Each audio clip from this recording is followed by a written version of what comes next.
Hey guys, welcome back to the channel. This is story about what if Naruto has Senju blood part 1. Before I start, please do support for more amazing content and comments for part 2. Do consider to subscribe my channel and share my video to your friends and check out the description as well. Let's start the video. Hiruzen Sarutobi was the longest running Hokage Konoha has ever had. He was trained by the Shodaime and Nidaime Hokages to take the mantle of Hokage after them. In his prime he was hailed as the Kami no Shinobi for his mastery of every shinobi discipline. His mere presence on the battlefield could cause opposing forces to retreat. The Sandaime was looking through the window behind his desk to overlook the village he loved so much and all the people he swore he would die to protect. Throughout his life he has had many regrets: not killing Orochimaru, not being able to stop Tsunade from leaving the village, and not being able to help his successor with the Kyuubi. Too many failures for someone hailed with unrivaled abilities. Hiruzen's thoughts drifted to the little blonde-haired boy Naruto, the fourth Hokage's son and Jinchuriki of the Kyuubi. The kid didn't have a negative emotion in him, he was a little ball of happiness. Deciding that visiting Naruto would be a fun way to get out of paperwork, he got up and left the office. After all, anything that could get him out of the stuffy office would be worth it. Naruto's apartment. Naruto was impatiently waiting for his ramen to finish cooking. It was one of the hardest things the blonde has ever had to do on a consistent basis. Young Naruto was given his own apartment last month right after his 6th birthday. He did mostly everything on his own, but A and B would occasionally come by to check on him and drop off groceries when he wasn't home. Naruto heard a knock on his door and perked up slightly. Surprised that someone would want to visit him, he opened the door. Old man. The Sandaime was the closest thing to a grandfather he has and one of the only people who was nice to him. The Sandaime let out a chuckle. Good to see you, Naruto-kun. How have you been? Naruto frowned. Well, this is the 3rd cup of ramen I have tried to cook today, so I would say pretty bad. He was quite upset that his precious ramen keeps dying. If only he could resurrect the cups of ramen, but his abilities don't cover miracles. Hiruzen let out a bark of laughter. Leave it to Naruto to only feel sad that his ramen kept burning. How about I take you to a ramen stand that is one of my favorites? Naruto's face shot up in genuine happiness. The old man would take him out for ramen. This could possibly be the best day of his life. The old man spotted something to his right. The plant in the window started to look healthier, all of a sudden more vibrant even. Uchiha compound. Sasuke Uchiha was eating a tomato with a smile on his face. His brother was going to start showing him shuriken jutsu today, and he couldn't wait. With all of the A&B work his brother had been doing recently, they haven't had much time to do things together. It was hard on Sasuke as their father's expectations were based on his brother's accomplishments, and Sasuke didn't think he could live up to his genius older brother. Itachi walked into the compound with a purpose. He was given the invite into ANBU a few months ago, and was now being looked at for a captain position. It was an incredible honor to be invited into ANBU at the young age he was, but to be looked at for a captain position already. He was the talk of the village. Getting to his home, his mother was apparently out getting food and his father is still at the military police headquarters working, so it was just his brother waiting patiently. Hello Sasuke-kun, I'm really hungry, how about we get some lunch before we train? Itachi had been training for several hours today and really wanted some food, and it just so happened that Shursui showed him this really good ramen place last week. Sure, let's go, shouted Sasuke. He didn't really care, he was spending time with his brother. Ichiraku Ramen. The Hokage and Naruto arrived to the ramen stand and quickly ordered some food. The owner is a nice old man named Tuchi, and his daughter Ayam was his assistant cook. They were really nice and invited Naruto to come back whenever he wanted to, much to the blonde's joy. 2 people entered the stand and sat next to them. They were both Uchiha if the symbol on their shirts were anything to go by. Itachi immediately bowed to the Hokage. Good to see you, Hokage-sama. This is my little brother Sasuke. Sasuke bowed respectfully like his mother taught him to. He was slightly intimidated by being in front of the village leader and strongest shinobi, but with his brother here he was slightly more calm. The Hokage nodded in greeting. Hello Itachi-kun and hello Sasuke-kun, this is my little friend Naruto-kun. The little bond waved his hand with ramen coming out of his mouth. Not caring in the slightest about manners with ramen this good in his mouth, Naruto finished his bowl and looked at Sasuke. So are you going to be joining the academy this year? Sasuke glanced at the blonde in surprise. Yes, how did you know? He's never seen this kid in his life. How'd he know he was going to the academy? Naruto shrugged. We look the same age and your brother has a headband. Sasuke then decided to boast about his brother. Yeah, my Naisen's the best. He's already an ANBU and he's going to show me shuriken jutsu today. Itachi just shook his head. His brother loves to brag. Really? That is so cool. Naruto really wanted an older brother to show him stuff, but he tried to hide his sadness at his loneliness. The Sandaime looked at Naruto sadly, knowing what Naruto was thinking. It was apparent that the blonde was incredibly lonely. Unfortunately, he did all he could to help him with the time he had. Itachi thinking the same thing. Why don't you come along, Naruto-kun? Sasuke-kun could use a training partner, suggested Itachi. He remembered the red-headed lady that was pregnant and was best friends with his mother. He knew who Naruto's parents were, so he thought that the Kushina-san would like it if he helped Naruto out. Sasuke's eyes shot to his brother. Nai-san, are you sure? He didn't want to share his brother, especially with someone he just met. Itachi just nodded. Yes, training by yourself is fine, but everyone needs a partner. Naruto looks like he will be a good training partner, assured Itachi with a smile. Naruto's face lit up again just like before. The Hokage noticed that and looked outside across the road at a tree that looked like it was shaking. Really, Itachi, that would be awesome. I won't slow you two down, I promise, shouted Naruto with a salute. This was his chance to make a friend. The Hokage took his eyes off the tree to look at Itachi seriously. Thank you for helping him, Itachi-kun. Itachi bowed his head and paid for his and Sasuke's meal, then waved for Naruto to follow him. Naruto hugged the old man before following the two Uchiha out of the ramen stand. He could barely contain the excitement at the opportunity, both for training and for potential friendship. When they were gone, the Hokage looked down and thought, I'm not sure, but if it is what I think it is, then Naruto has something the village hasn't seen in nearly 60 years. I will need to contact Tenzo to see if Naruto is compatible. The question is how. Uchiha Training Ground. The Uchiha training grounds were quite large, mostly open fields with the Naka River running through each of them. Itachi was bringing Sasuke and Naruto to learn some basic shuriken jutsu and maybe activate their chakras. He didn't know where the day will go. Naruto and Sasuke were talking the whole way about how they would be better than each other. Sasuke was sure he would activate his chakra first, and Naruto said that he would first. Sasuke knew he would be better at shuriken jutsu, and Naruto said that he's better than Sasuke at everything. Both were arguing, and Itachi decided to clear his throat to get their attention. Okay, you two, we'll be practicing your accuracy, and we might open your chakra towards the end, instructed Itachi. He was amused at their attentiveness. Both of the future academy students looked quite focused. Itachi went through the basic motions of tossing shuriken, how they should stand and how their wrists should move. Everything.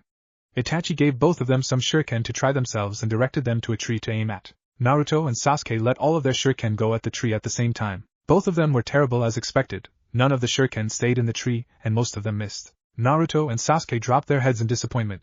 They didn't think that they would be that bad. It was embarrassing after all that boasting. If Itachi was a lesser man, he would be laughing. But he's Itachi Uchiha, and Itachi Uchiha didn't laugh. But the twitch of his lips is a sign of his struggle. That was expected of your first try.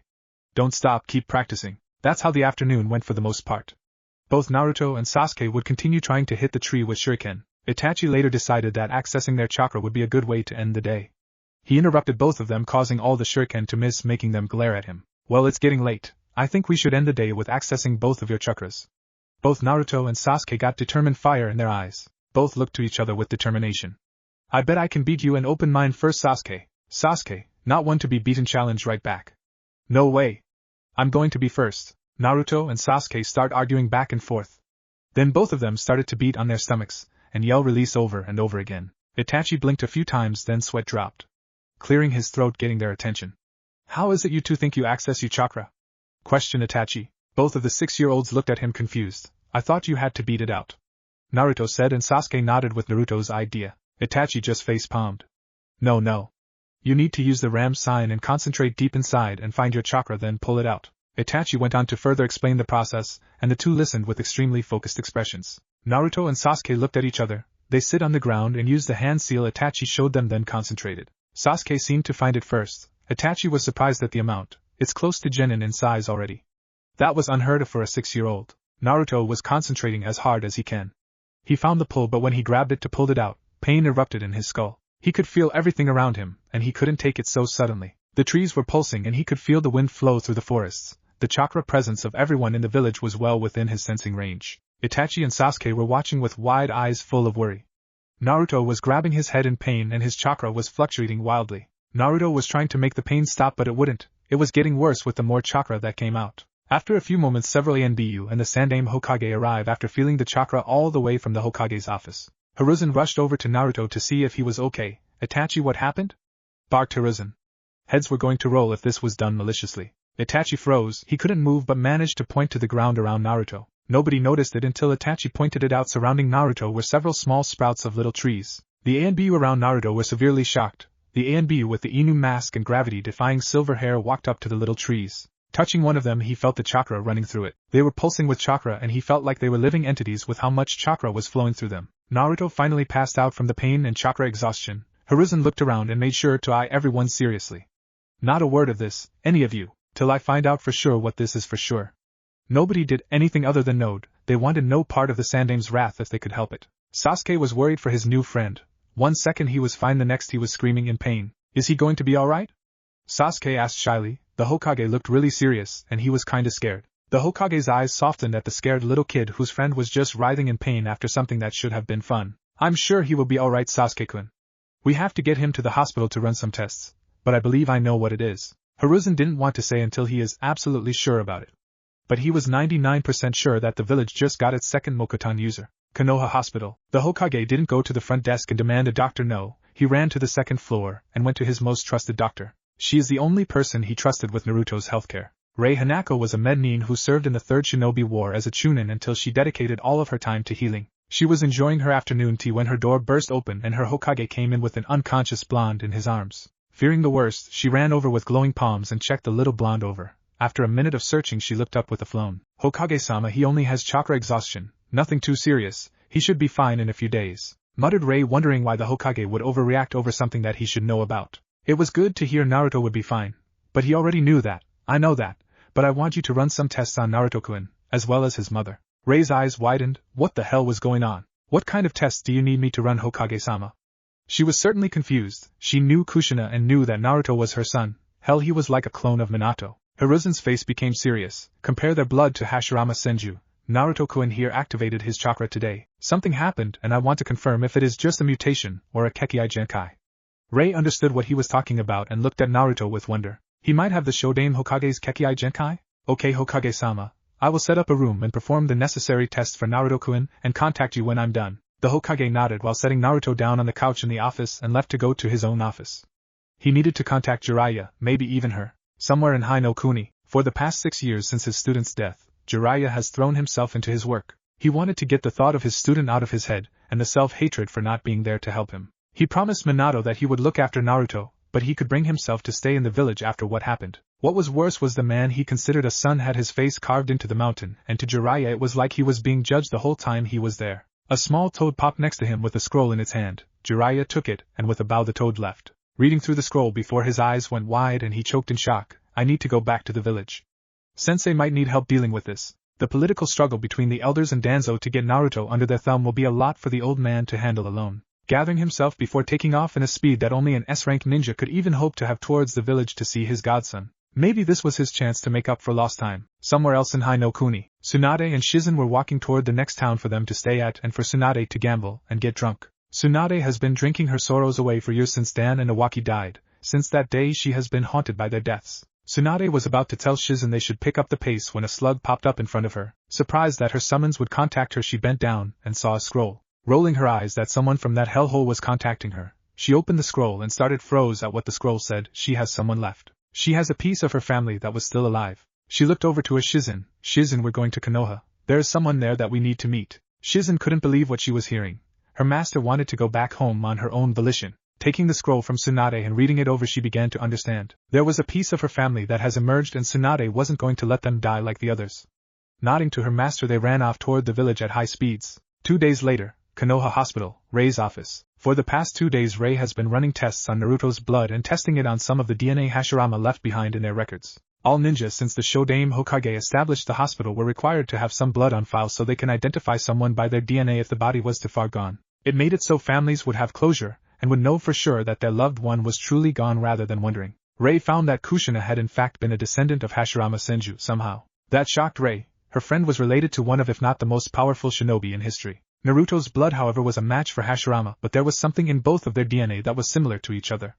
This allowed them to unlock their Kekkai Genkai. It was like the two of them were connected in a way different from just being family, almost to the level of the soul perhaps. She left to go notify the Hokage. Hokage's office. Hiruzen was hoping that Jiraiya would make it back before the tests were done on Naruto. He was sad that Tsunade didn't even send a message back to him. He was hoping that a real family member would make Tsunade get out of her self-imposed exile. But she never even replied, so maybe she was truly too far gone. Rei knocked on the Hokage's office door and entered when the Hokage called out to her. She bowed before the Hokage respectfully. Hokage-sama, the tests are done, and the window behind the Hokage opened and the Toad Sage let himself in with an easy grin on his face. Sorry for interrupting, but someone is on her way and we should get ready. Jiraiya's face became serious. He felt Tsunade coming to the village and hoped that something bad hasn't happened for her to need to rush home. Hiruzen's eyes widened for a second, so she didn't reply because she was coming herself. She is? Well, that would be because I sent her the same message that I sent to you, hoping that she would come home to the last remnants of her family, said the Sandaime before taking out his pipe to begin to soothe his nerves. Jiraiya's face became hopeful. He has been trying to get Tsunade to come home for years. Well, she should be here any minute. Feeling the chakra of a certain Senju, they waited for her to enter the office. Tsunade was surprised that she wasn't stopped more on the way to the Hokage's office. She guessed that everyone either knew who she was or that they didn't want to get in her way. She didn't exactly have the most inviting aura right now. Entering the office to see a doctor, her teammate and sensei looking at her, and a huffing Shizen behind her. Tsunade was going at a very fast pace since she received the message, and Shizen wasn't at the same stamina level of her master, so her lungs were currently lecturing her about her cardio neglect. Okay, what is this I hear about Naruto Uzumaki being related to Aji-san, and awakening his Kekkai Genkai? And where is he? Asked Tsunade. She wasn't going to be placated until she was answered, so her expression stayed serious, as she glared at the occupants of the office. Yes, well, thank you for coming, Tsunade-chan, Shizen-chan. I was about to hear from Rei here the results of the tests she has been running for the past few days that Naruto has been unconscious, said Hiruzen. He took several puffs of his pipe as he looked over his office, and the waves of nostalgia hit him hard. How many years had it been since so many members of Team Hiruzen were in the same room? Tsunade was thinking that nobody else would be doing tests on Naruto while she was here. Who knows what they were really doing, likely trying to harvest his genes to build some super wood using army. It wouldn't be the first time, she thought humorlessly. That was another reason she stayed away from the village, after learning of the tests they were doing on Senju DNA, like it wasn't from a person but a test subject. Well, what are the results? Asked Tsunade, almost fearing the results. Rei cleared her throat. I tested the blood of his mother Kushina Uzumaki and his own with Hashirama Senju. It appears that Kushina was a direct descendant of Hashirama-sama and Mito-sama. Naruto shares something with Hashirama-sama other than blood, being that they both have awakened the Kekkai Genkai Mokuton. She didn't bother telling them about the other connections since she couldn't really tell what it was, and they had enough facts on their plates, then some crackpot theory that would only complicate things further. Tsunade was completely shocked. She has just found out that she had a nephew that has awakened her grandfather's Kekkai Genkai. She looked to her sensei with pleading eyes. Where is he? She all but demanded. He's in the hospital. I think awakening his Kekkai Genkai was too much for the little guy to handle and exhausted all of his chakra when he activated it for the first time, Rei reported. Hiruzen nodded. How about we go and visit him then? Tsunade, what do you plan on doing with him while you're here? He was curious of his student's intentions with his surrogate grandson. Tsunade looked back from the doorway at her sensei. I will make sure that I won't lose another one. I'll make sure this time. Let's go, Shizen. She and Shizen left to head towards the hospital with purpose. They were going to add one more to their little family. The Hokage got up from his seat to go to Naruto's room. This certainly is an interesting development. I hope she will stay because Naruto can't leave the village. Jiraiya just nodded and followed his sensei out. He too hoped for that. That way he knew that Naruto would be taken care of, and he could rest easier while on his missions. Naruto's hospital room. Naruto's eyes opened slowly. He had a killer headache and was confused about where he was. The last thing he remembered was training with Sasuke and Itachi, then trying to activate his chakra. Looking around the room, he was about to get up and leave when the door opened. Tsunade took a breath and entered the room, expecting to see an unconscious little blonde boy. Only to see big curious blue eyes staring at her curiously. She had to fight off the urge to squeal at how cute he looked. She walked over to him calmly and sat down in a chair by the bed. Hello Naruto-kun, my name is Tsunade Senju. Naruto's eyes widened comically. Gigi has told him about his team. She's one of the old man's students. You're one of the old man's students? Naruto exclaimed in childish awe. She was someone from the stories the old man would tell him. It was like meeting a superhero. Tsunade started chuckling at the little bond. Yes, I am Naruto-kun. I am also someone close to you. Naruto's eyes widened once again. She has blonde hair like him, she could be his mother. But he didn't say anything that would wake him up from the dream he was no doubt having. You are my nephew and a Senju like me. I have been wanting to meet you. Naruto was slightly upset that she wasn't his mother, but was still happy that he has someone that is really his family. Not to mention that he was apparently a member of one of the most powerful and renowned clans in the elemental nations. The old man told him plenty about the Senju, and about his legendary senseis. Suddenly the door opened again, breaking Naruto from his thoughts, and walked the old man, and another old man with long spiky white hair that was like a lion's mane. How are you feeling, Naruto-kun? You gave everyone quite the scare. Asked Hiruzen. Naruto looked embarrassed that he made people worry. He didn't want that, he wanted people to be happy, not worry. Sorry, but Tsunade here said that I'm her nephew, is that true? Naruto asked while he looked at the old man. When he saw the old man smile and nod, Naruto launched himself at Tsunade in a hug, inadvertently smothering himself between Tsunade's enormous. Jiraiya was already incredibly proud and jealous of Naruto. He did something that Jiraiya has been fantasizing about since his 20s. Lucky blonde just like his father. Tsunade was surprised that the little blonde launched himself at her, but after getting over her shock she wrapped her arms around Naruto and held him close. Naruto was happier than he ever has been before. He has a real family, something he has dreamt about for as long as he can remember. He pushed away his tears that were about to fall. He promised himself a long time ago that he would never cry again, and he wouldn't break that for something that was good. Hiruzen had a smile on his face seeing the little bond that he loved like a grandson finally have someone in his life that would care for him like he wished he could. Naruto let go of the hug, whipped his eyes and looked at Tsunade with a big smile. So does this mean I can stay with you? He hated living alone, it's too quiet for him, and the unbearable loneliness was taking a toll on the blonde. Tsunade looked at Naruto for a few seconds thinking about that. She doubted that she would be able to take Naruto with her and Shizen on the road, so that would mean that she would have to stay in the village, something she really didn't want to do, but she would die before she left him alone to possibly die like her brother and fiancé. Or worse, be treated like a living weapon constantly being experimented on. Yes, Naruto-chan. You can move into our family compound with me, said a smiling Tsunade. She smirked slightly at the surprised expressions of the other people in the room. Naruto blushed at the nickname but didn't say anything about it, only smiling wider. This was hands down the best day of his short life. Shizen, who had been quiet the entire time, decided to introduce herself to the newest addition to her family. Hello Naruto-kun, my name is Shizen, she said pleasantly and lifted Tonton up so that she could see Naruto. Naruto smiled at her, then looked around. When can I leave? I want to continue training with Sasuke and Itachi. We were practicing and Tsunade interrupted before he could get going. Oh no you don't, you just suffered chakra exhaustion, at least wait until tomorrow. We'll tell them that they can visit you though. We're going to have to get some things done and later you can get your things and we can get settled at the compound. Naruto looks down at not being able to get to train but nods. The older people all walk out, leaving Naruto alone to wait for any visitors, while they went to get the necessary paperwork done for Naruto to be recognized as the new Senju heir. Hokage office. Hiruzen sat down behind the desk. Tsunade and Jiraiya were waiting for the old man to get the paperwork going. This would no doubt take forever. Tsunade, I'm making you Naruto's legal guardian. With you being his clan head as well, nothing the council could try to do would be legal without your official consent. Tsunade and Jiraiya were pleased to hear that. After all, Naruto will be wanted both inside and outside the village for his legendary Kekkai Genkai, one that made a man literally feared worldwide. The Hokage and the Sannin went through many different forms and contracts to change Naruto from Uzumaki to Senju. The bureaucracy of a shinobi village never ceased to be tedious, and the Sandaime reveled in his students' annoyed expressions. They were getting a taste of what he's dealt with for 50 years. Shopping district. Sasuke was shopping with his mother. He has been worried about his friend for the past few days. No matter what his family said, he couldn't get the scene of Naruto writhing in pain after activating his chakra out of his head. And of course the Hokage hasn't said anything regarding Naruto yet. Suddenly an ANBU popped up in front of Sasuke and his mother, making Sasuke jolt in surprise. Mikoto-sama. Hokage-sama wanted to notify you that Naruto has woken up and is allowed to have visitors at the hospital. He wanted to see Sasuke if that was okay. Sasuke looked at his mother with a pleading look. Can we go visit Naruto? I want to see if he can tell me what happened.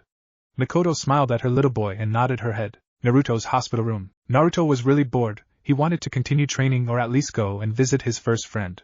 But his Obasan forbid him from leaving his room. Maybe he could sneak out later. It'll have to be at night with the cover of darkness. Naruto looked towards the door when he heard it start to open and saw his friend stick his head in to peek around. Seeing that Naruto was indeed awake, Sasuke walked in with his mother behind him. Hey Naruto, what happened to you the other day? Naruto still didn't actually know what happened himself. I don't really know, but my Obasan came back to the village and said that I will be living in our clan compound from now on, replied Naruto while shrugging. All he knew was that he was fine and he was fine with that. Mikoto's eyes widened. She didn't know Kushina had a sister, let alone one that was alive. Who is your Obasan, Naruto-kun? Questioned the Uchiha matriarch.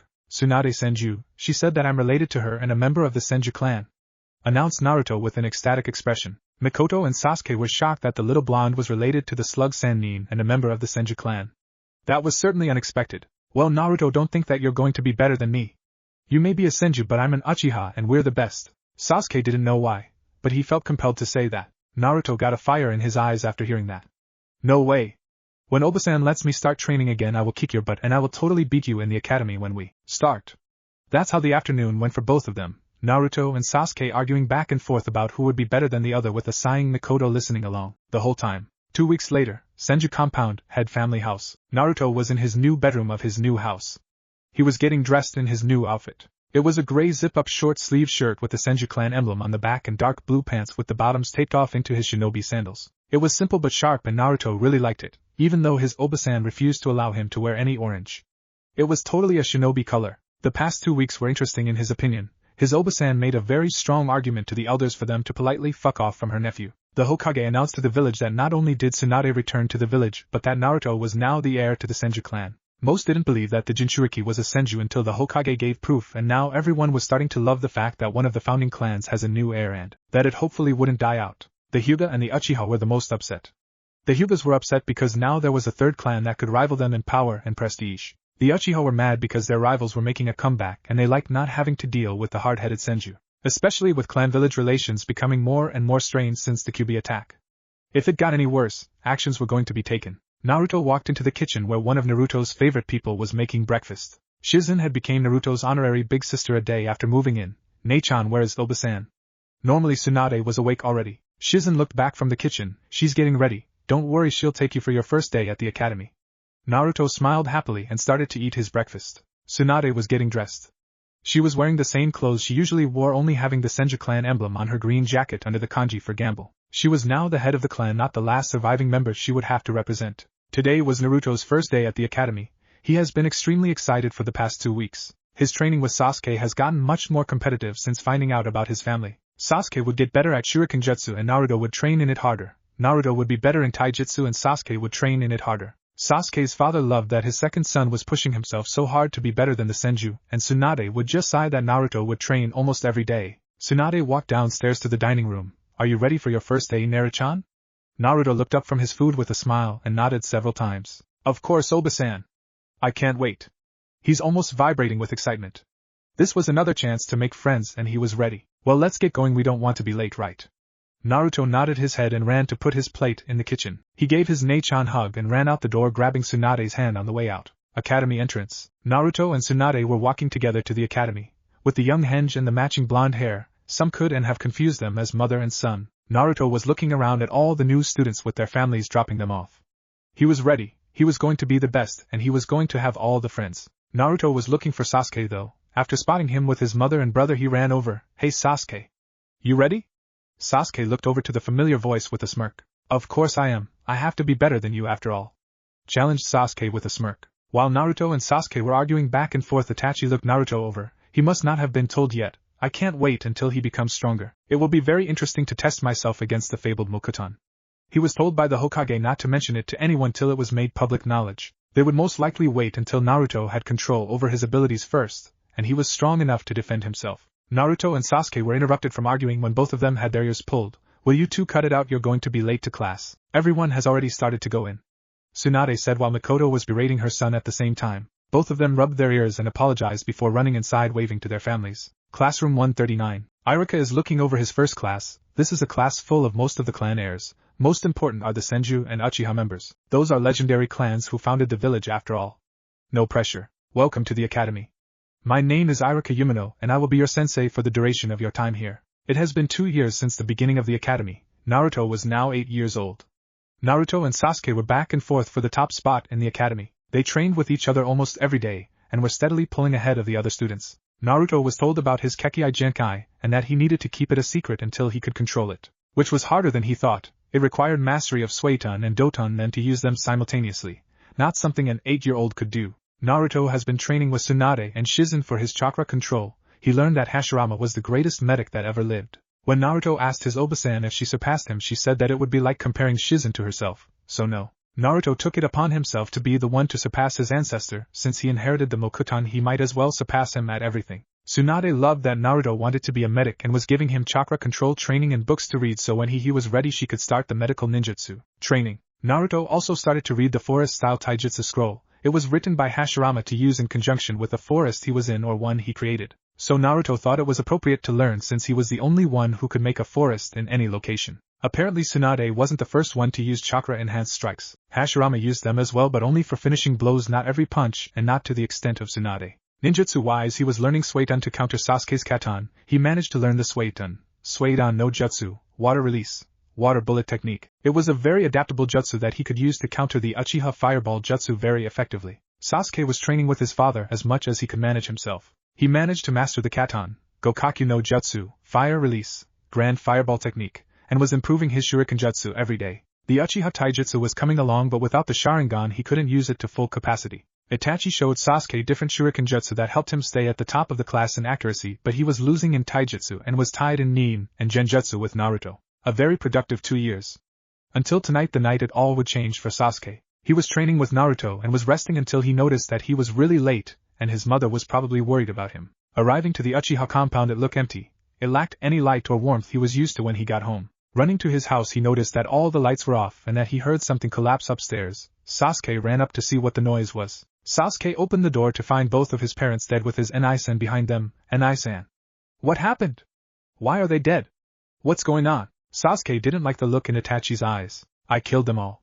Everyone in the clan is dead except for the two of us, Itachi said coldly and monotonously. His eyes were completely dead as he stared at his younger brother. Sasuke visibly flinched. You did what? Why? I wanted to test my strength. It turned out that I was right. The clan was weak and they went down with a pathetic ease. Itachi was starting to move forward. Sasuke was frozen, he didn't know what to do. Itachi grabbed his shirt and picked him up to eye level. There are eyes in our clan that only the best of the very best could hope to awaken. They are called the Mangekyo Sharingan. To awaken them you need to kill your best friend. You need to live in hatred. Only with hatred can you hope to gain the power to stand before me. Use your hatred and when you possess the same eyes as mine come before me. Itachi was starting to sound even more crazy by the end of his speech. Sasuke was shaking like a leaf and he was crying. All of it was too much to take in for the child. I want to show you something. It will help you gain hatred. Itachi closed his eyes for a second. When he opened them they were a Sharingan that was in a shuriken pattern rather than the typical tomos. He looked into Sasuke's eyes. Tsukuyami. He muttered, and the world around them changed. Sasuke was forced to watch Itachi murder his clan, his family, over and over again for 72 hours straight. When it ended his eyes were glazed over and he collapsed. Itachi turned away, dropping the genjutsu around his face, and wiping his tears before whispering how sorry he was before leaving silently. Next day, Konoha Hospital. Sasuke was admitted to the hospital but the doctors couldn't figure out how to awaken him from the coma he was in. Tsunade and Shizen were on their way to see if they could help with a shell-shocked Naruto following behind them slowly. Oba-san, did he really kill them all? Naruto couldn't wrap his head around killing your own family. He would die for his Oba-san and Nei-chan in a second. Tsunade's eyes softened. Yes, Naruto-chan, he did, only Sasuke-kun survived. She knew how much he liked going over to the Uchihas. Mikoto was a really nice woman, she would always cook for the both of them after their training and treated Naruto like a third son despite being a Senju. In Tsunade's book that was worthy of praise as she has met many Uchiha that resented her for her clan name. Naruto just nodded and made sure to be there for Sasuke, their friends, and he shouldn't be alone after losing all of his family in one night. Tsunade and Shizen walked into Sasuke's room with Naruto trailing behind them. I'm going to check him over. Shizen, bring me that clipboard. Naruto, go take a seat, ordered Tsunade. Naruto just sat in silence watching as Tsunade went over different things. Tsunade then put her hand on Sasuke's forehead for a second, then nodded to herself. He should wake up soon. He was put under a high-level genjutsu.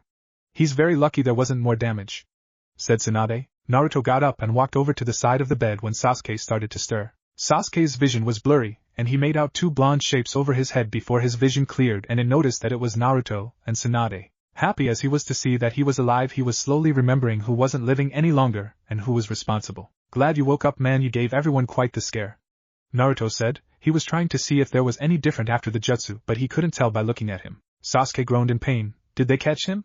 His voice sounded dead, making Naruto tense. Tsunade shook her head with a frown. No. He was gone before anyone knew what happened. I'm sorry, Sasuke-kun. Please try and get some rest. She offered him a palm on his shoulder. Sasuke wasn't having it. He frowned and looked up at the older Senju. When can I start training again? Demanded Sasuke while glaring at his hands. The only thing keeping him here was Tsunade, and the second he could leave he would. Frowning at his tone, she answered, wait at least 3 days. You might be able to leave tomorrow, but you need to take it easy or there could be permanent damage. After saying that, she and Shizen left, and Naruto just waited for Sasuke to say anything. Seeing that Sasuke wasn't going to say anything, he did. What are you going to do now, Sasuke? Asked a worried Naruto, knowing that he wouldn't like the answer. Sasuke started to shake in anger. He didn't want to talk about it, but Naruto wouldn't leave unless he told him. I'm going to train as hard and as long as I can until I'm stronger than Itachi, then I'm going to kill him, was the stone-voiced reply from Sasuke. Naruto wasn't even a medic yet, and he knew that that wasn't healthy. Sasuke, that isn't healthy. Living like that will kill you. He meant for that to calm Sasuke down, but it had the opposite effect. Like, I care what you say, Senju. I don't care if it kills me. I'll kill Itachi no matter what. Nothing will stand in my way. His face darkened and he looked like he would continue, but Sasuke was getting weak from all the exertion. Get out of here, I'm going to sleep, muttered Sasuke before passing out. Naruto nodded and left. Outside the room was Tsunade, and she was frowning. I heard the end of that. He doesn't sound good. But considering what happened, it doesn't surprise me. Give him some space and he should come around. She didn't think he would, but she couldn't tell that to Naruto. Naruto nodded and started walking home. If Sasuke was going to dedicate all of his time to training, so was he. He needed to make sure that he could keep up with or stay ahead of Sasuke so he can make sure Sasuke doesn't do anything stupid that he would regret. 2 years later, Naruto has been training like there was no tomorrow for the past 2 years. He started learning medical ninjutsu. So far he was able to heal small cuts and bruises. His Oba-san said that he was learning faster than Shizen did at his age, much to his embarrassment, when she would say that in front of his Nei-chan. 8 months ago he learned a terrifying secret about himself from Tsunade and the old man. He was the Jinchuriki of the Kyuubi. He certainly didn't see that coming. Apparently he should have bad or average chakra control, as most Jinchurikis can't get better than Jonin level control, but thanks to his Kekkai Genkai it can suppress the Kyuubi's chakra so that it didn't interfere with his control. Along with his medical skills he was learning from another man that was from the NBU Black Ops named Tora. He wore a tiger mask and had the ability to use the Mokuton Kekkai Genkai. Naruto was shocked to find another relative, but apparently he was a subject to one of Orochimaru's experiments, allowing him to use a subpar version of his Kekkai Genkai. Tora was teaching him about Doton chakra and helping along his Suiton training. He was getting there. He managed to learn some low-level Doton Jutsu and another Suiton Jutsu. Tora said that he should be able to get the necessary control in a year or two so that he could start using Mokuton. Naruto was excited to start learning his bloodline. Taijutsu-wise he was still the best. The forest style was amazing. He started to learn some of the basics to the running water style. It was made by the Nidaime Hokage Tobirama Senju. It was a more defensive and reactive style, relying on speed and redirection. Sasuke was training till he dropped every day as well. He was excelling in his ninjutsu, managing to learn a few more katan jutsu on his own and kept up with his shuriken jutsu training and was learning more advanced katas for his taijutsu. He still hasn't managed to activate his Sharingan, but he wasn't training with anyone anymore to push him. Naruto and Sasuke's relationship changed after the Uchiha incident. Sasuke pushed everyone away, only allowing Naruto in when he wanted to spar. However, after the training he would leave without saying a word. He still was inferior to Naruto. No matter how much he trained, Naruto was ahead, but every spar he was getting better. Uchiha compound. Sasuke was going through some warm-ups before Naruto arrived. He wanted to spar again to see if he could keep up or even beat him. Naruto walked into the open area and frowned. He was hoping to get Sasuke to slowly open back up, but whenever he tried to talk to Sasuke he would close back up even worse, lash out in anger, regressing further. Whenever you're ready, Sasuke, challenged Naruto. It was the only time he felt like Sasuke was his old self when they were sparring. They both got into their stance. A leaf floated between them and when it was out of sight they rushed forward. Sasuke was always the one to go on the offense first, throwing a punch to Naruto's stomach. Naruto redirected the punch and tried to kick Sasuke in the side. Sasuke flipped over Naruto and threw a handful of shuriken at the blonde. Naruto took out a kunai to deflect all the shuriken, only for a huge fireball to come into his vision from his side. Sasuke watched the fireball impact Naruto with anticipation. He was looking around the training ground for Naruto.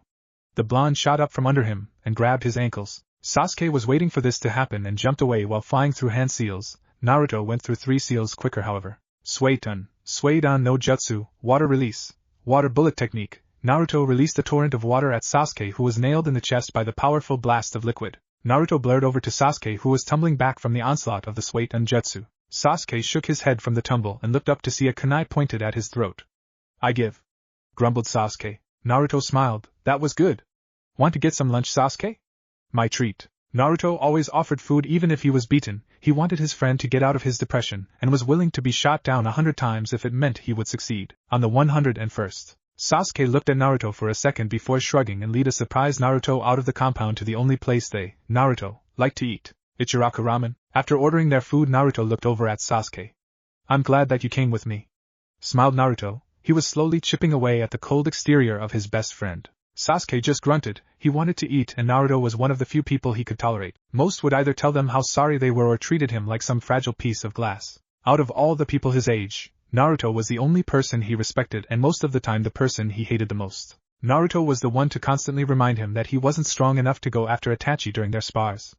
His progress was fast but not nearly fast enough for his liking. Well, Naruto, you're paying.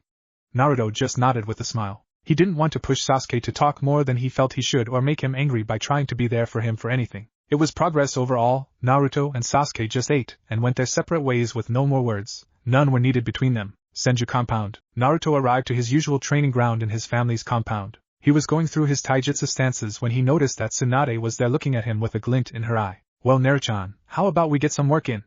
You finished the water walking, now it's time to try one of my favorites. I want you to make a kunai spin over your hand, then you will have to balance it over a finger. After that the real fun begins. We put the kunai in the ground point up, and you have to balance yourself over it. Towards the end, Tsunade had an evil grin spread across her face. She really liked to push the chakra control training to the extreme. He took a breath before he took out a kunai and got to work. What Naruto didn't know was that he was about to reach the level of control that would be required to push the last levels of his nature transformation training. Tora would start him next week on them so he could hopefully get started on his Mokuton in a few months. 3 months later, Naruto, Tora and Tsunade were in the Senju training ground. Tora was instructing Naruto on a new clone jutsu without telling him exactly what kind of clone it was. Naruto backed up a few feet and went through 3 seals trying to do the jutsu. Nothing. Keep trying, it's a difficult jutsu. Tora instructed. Naruto went through the seals and kept trying over and over. After about 30 minutes he was about to give up for the day. Taking a breath and going through the seals once again, he concentrated on the flow of chakra. Naruto then felt a pull on the back of his neck. Turning around, he noticed that he wasn't the only Naruto in the training ground anymore. Congratulations, you have successfully managed the Moku Bunshin no Jutsu, with clone technique. Tora was smiling behind his mask, not that anyone could see it. Tsunade clapped her hands with a smile and scooped Naruto up in a hug, smothering him between her enormous. Shizen was shaking her head with a smile. Tora waited for Tsunade to drop Naruto, who had a solid blush from his Obasan's excited hug. She really liked to do that. Okay Naruto. Now that you have successfully used your first Mokuton Jutsu, we can start training your control over the element. Tora was sure that hidden in the compound were the training scrolls the Shodaime Hokage made when he was learning his Kekkai Genkai, but until they found them he would have to settle for Tora's training methods. Naruto got an excited grin on his face. He couldn't wait to start creating forests at will or making enormous statues with his Kekkai Genkai. 2 years later, age 12, Naruto was on his way to the academy. It was the day of the exam and he was excited to start his life as a shinobi. His training has been quite fruitful these past 2 years. Tsunade has been upping the medical ninjutsu training ever since his control got to her liking. His Shosen Jutsu, Mystic Palm technique, was very good. He was able to heal all of the training injuries he received and has been following Tsunade and Shizen around the hospital to get more experience. It was quite exhausting, but rewarding when he succeeded in helping someone in need. Naruto has been trying to perfect his forest-style taijutsu. It has been coming along quite well. He was untouchable in taijutsu by anyone in other than Sasuke, who activated his Sharingan a few weeks ago after one of their more violent spars when Naruto didn't hold back much. Sasuke gave as good as he got when his bloodline activated, and Naruto found it very hard to win in hand-to-hand. Ninjutsu-wise, Naruto learned a few more each jutsu, his favorite being the Doton, Doryu Taiga, Earth Release, Earth Flow River. He used it constantly against Sasuke in their now weekly spars. The Suiton jutsu Naruto learned was the Suiton, Sudanya, Water Release, Water Severing Wave. He would mold chakra in his body then spew it out in a highly pressurized stream. He could cut through trees with it if he tried hard enough. Genjutsu-wise, he learned how to release some higher-level jutsu and learned the ever-useful Magen, Kokoni Areza no Jutsu, Demonic Illusion, False Surroundings technique. He was quickly finding out how much he loved the jutsu. It was one of his most versatile jutsu, requiring only one hand seal. He overused the hell out of it before Sasuke awakened the Sharingan. Now it wasn't very useful. He was most proud of the progress he has made on his Kekkai Genkai. He managed to learn a few powerful jutsu. Naruto learned the Mokuton, Daijirin no Jutsu, Wood Release, Great Forest technique, turning his arm into wood he could use it to bind or pierce his opponent. Also the Mokuton, Mokujihiki, Wood Release, Wood Locking Wall. Depending on the amount of chakra he put into the jutsu, he could use it to block almost anything, except for one of his Obasan's punches.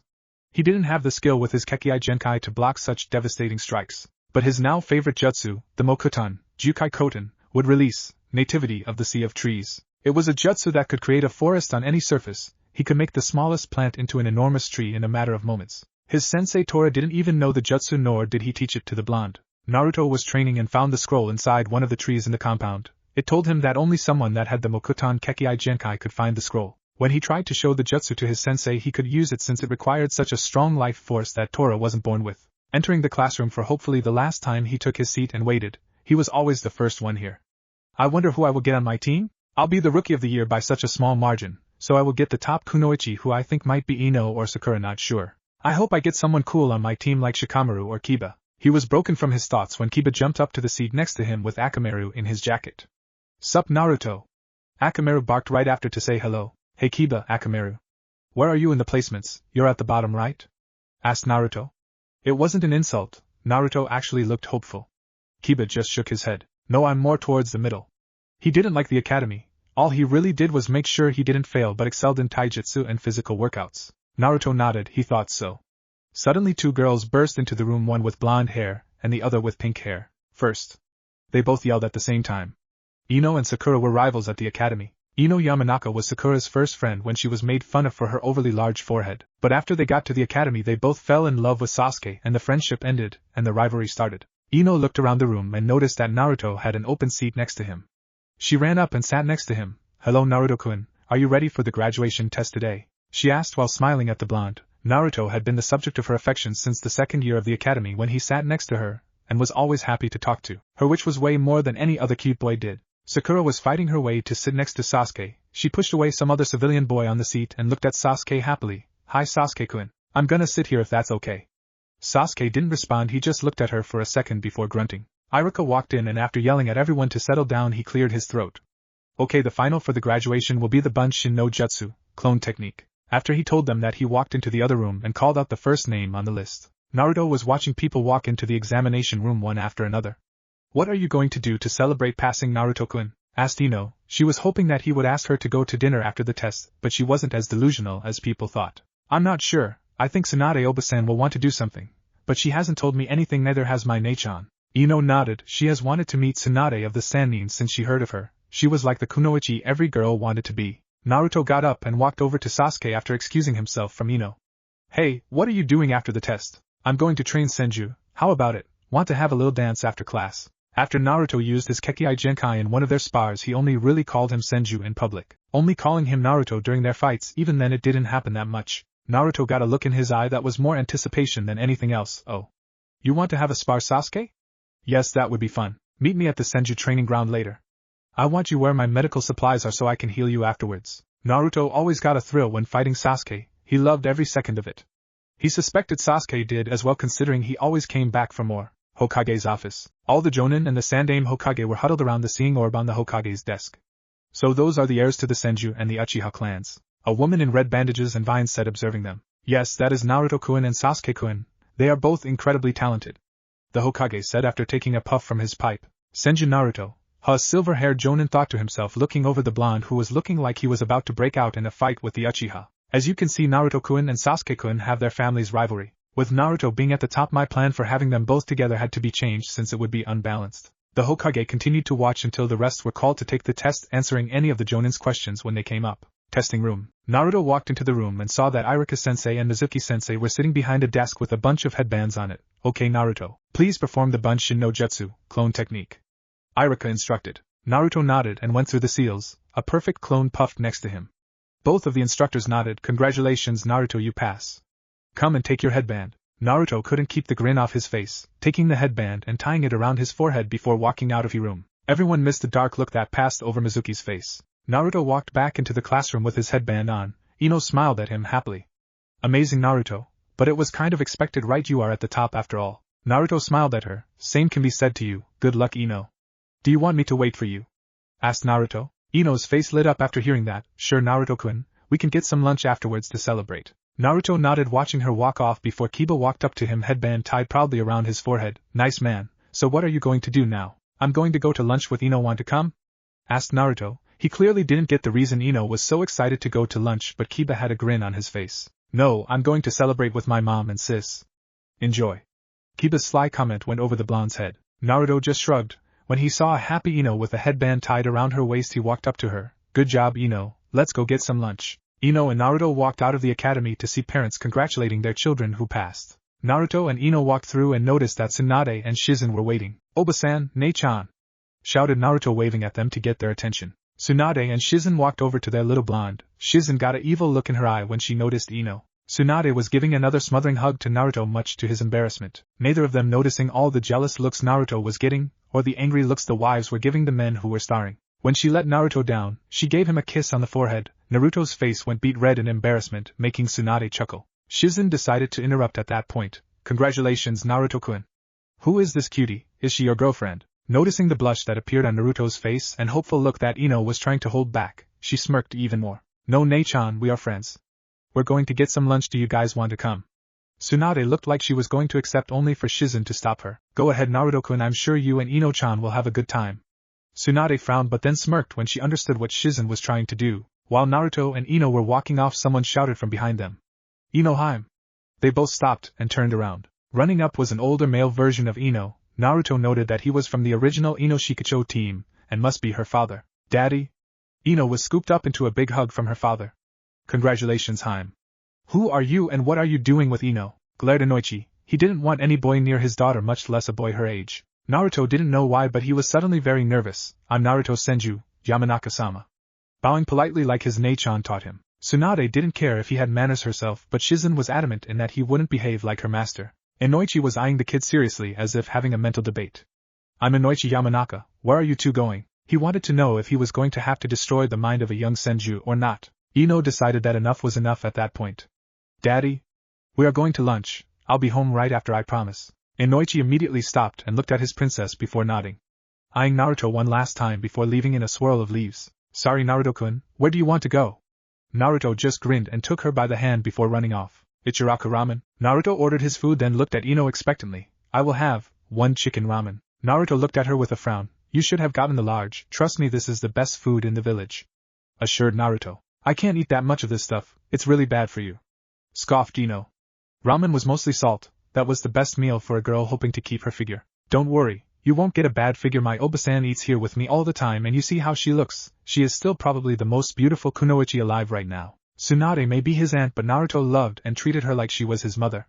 So he liked to brag about her, and he liked to pretend that she thought that way about him too. Ino froze at that. She eats. I will definitely eat here more often. She was still young, but she wanted to have a sizable bust like Tsunade, and if she could eat here and have a killer figure like that, then she would follow her example. Maybe eating such things was the secret to developing such a sizable bust. Walking out of the stand, Naruto was laughing at the stuffed Ino. So 3 bowls? Congratulations on entering the world of ramen lovers, congratulated Naruto. Ino grumbled to herself. She didn't like that she found the food absolutely delicious but wouldn't lie to herself and say that the food wasn't good. Well, bye Ino, thanks for coming with me, said Naruto before he was about to walk off. Ino smiled. I wouldn't mind doing it again sometime if you want. Naruto smiled and nodded before running off to his house to hopefully get there before Sasuke does. Senju compound. Naruto was stretching when he heard someone enter the training ground. Ready to lose, Sasuke? Challenged Naruto. His blood was starting to pump in anticipation of their fight. Sasuke was grinning madly himself. Bring it on, Naruto.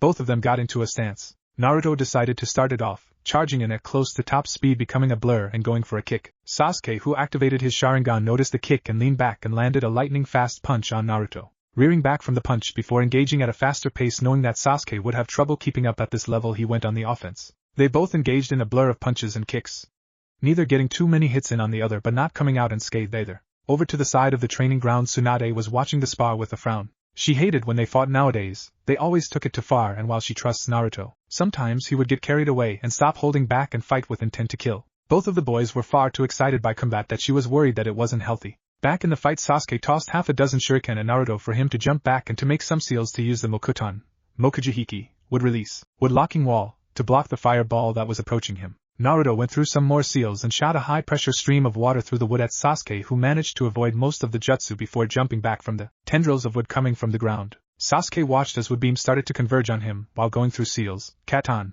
Ryuka no Jutsu, fire release, dragon flame technique, putting more chakra to give it extra power so as to burn the wood. The flames were hot enough to turn the wood that was coming at him to ash, giving the Uchiha some breathing room. Naruto frowned. He didn't know that Sasuke knew something like that. It was a B-ranked Katan jutsu for sure. Naruto took out a shuriken and tossed it before going through seals for the shuriken Kage Bunshin no Jutsu, shuriken shadow clone jutsu. One shuriken became hundreds, while Sasuke was using a Katan jutsu to destroy the clone shuriken. Naruto was building a lot of chakra before the ground shook and trees started to grow at an incredible rate. Mokuton, Jukai Koten, would release, nativity of the world of trees.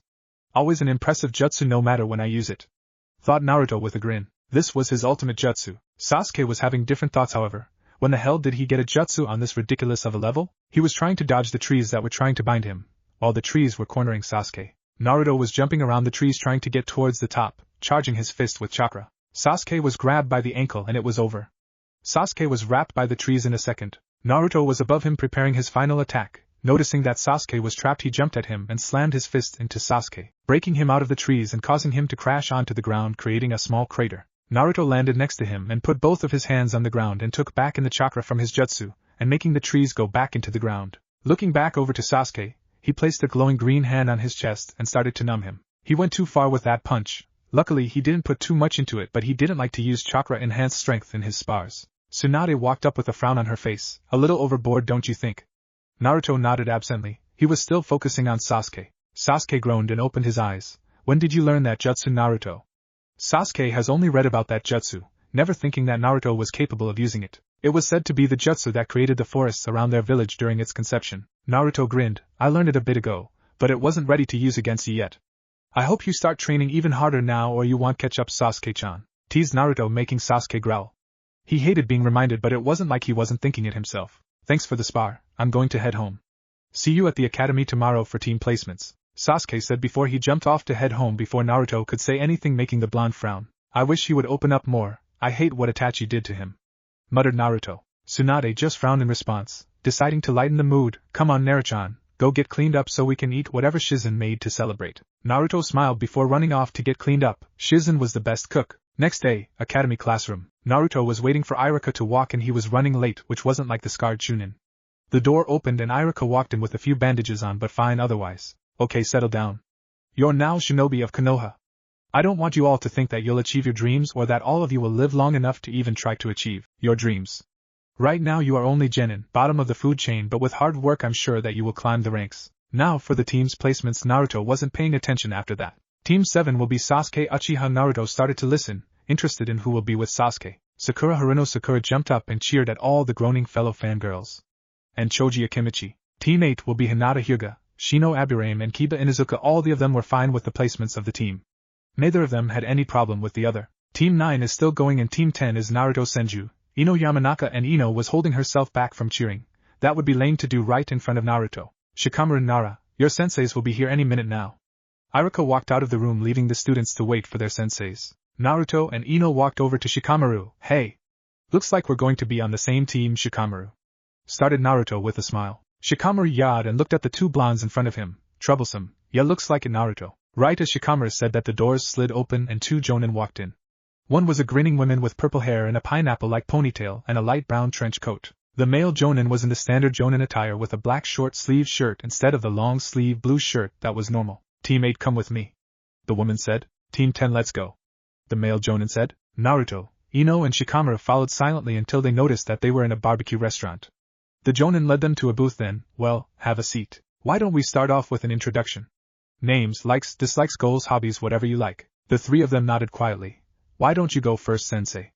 Ino didn't even know the guy's name. The man nodded while lighting a cigarette and taking a puff. I'm Asuma Sarutobi. My likes are smoking and shogi. Dislikes are when people tell me to stop smoking, and my goals, I guess, to settle down with a family. Now you first, drowsy. Shikamaru mumbled something under his breath. I'm Shikamaru Nara. My likes are shogi and cloud watching. Dislikes are troublesome people, and my goal is to marry an average girl and retire as a chunin. Asuma chuckled while Ino and Naruto's sweat dropped. Ino cleared her throat and started talking without being prompted. I'm Ino Yamanaka. My likes are flowers and a well. Dislikes are lazy people, shooting Shikamaru a glare, making him mutter something about troublesome blondes.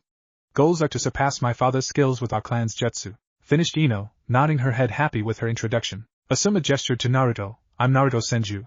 I like nature. My Obasan Nechan. Dislikes are people who judge before they meet someone. Goals are to surpass my ancestors and become the Hokage. Asuma looked them over. He had a lazy Nara, a Yamanaka princess and a Senju prodigy. He liked the team, but they'll likely need a lot of work to work as a unit. Okay, you three. Tomorrow we'll have a test that will determine if you can become full-fledged genin. Seeing the confused looks, he elaborated. The academy test was to see if you had what it takes to become a genin.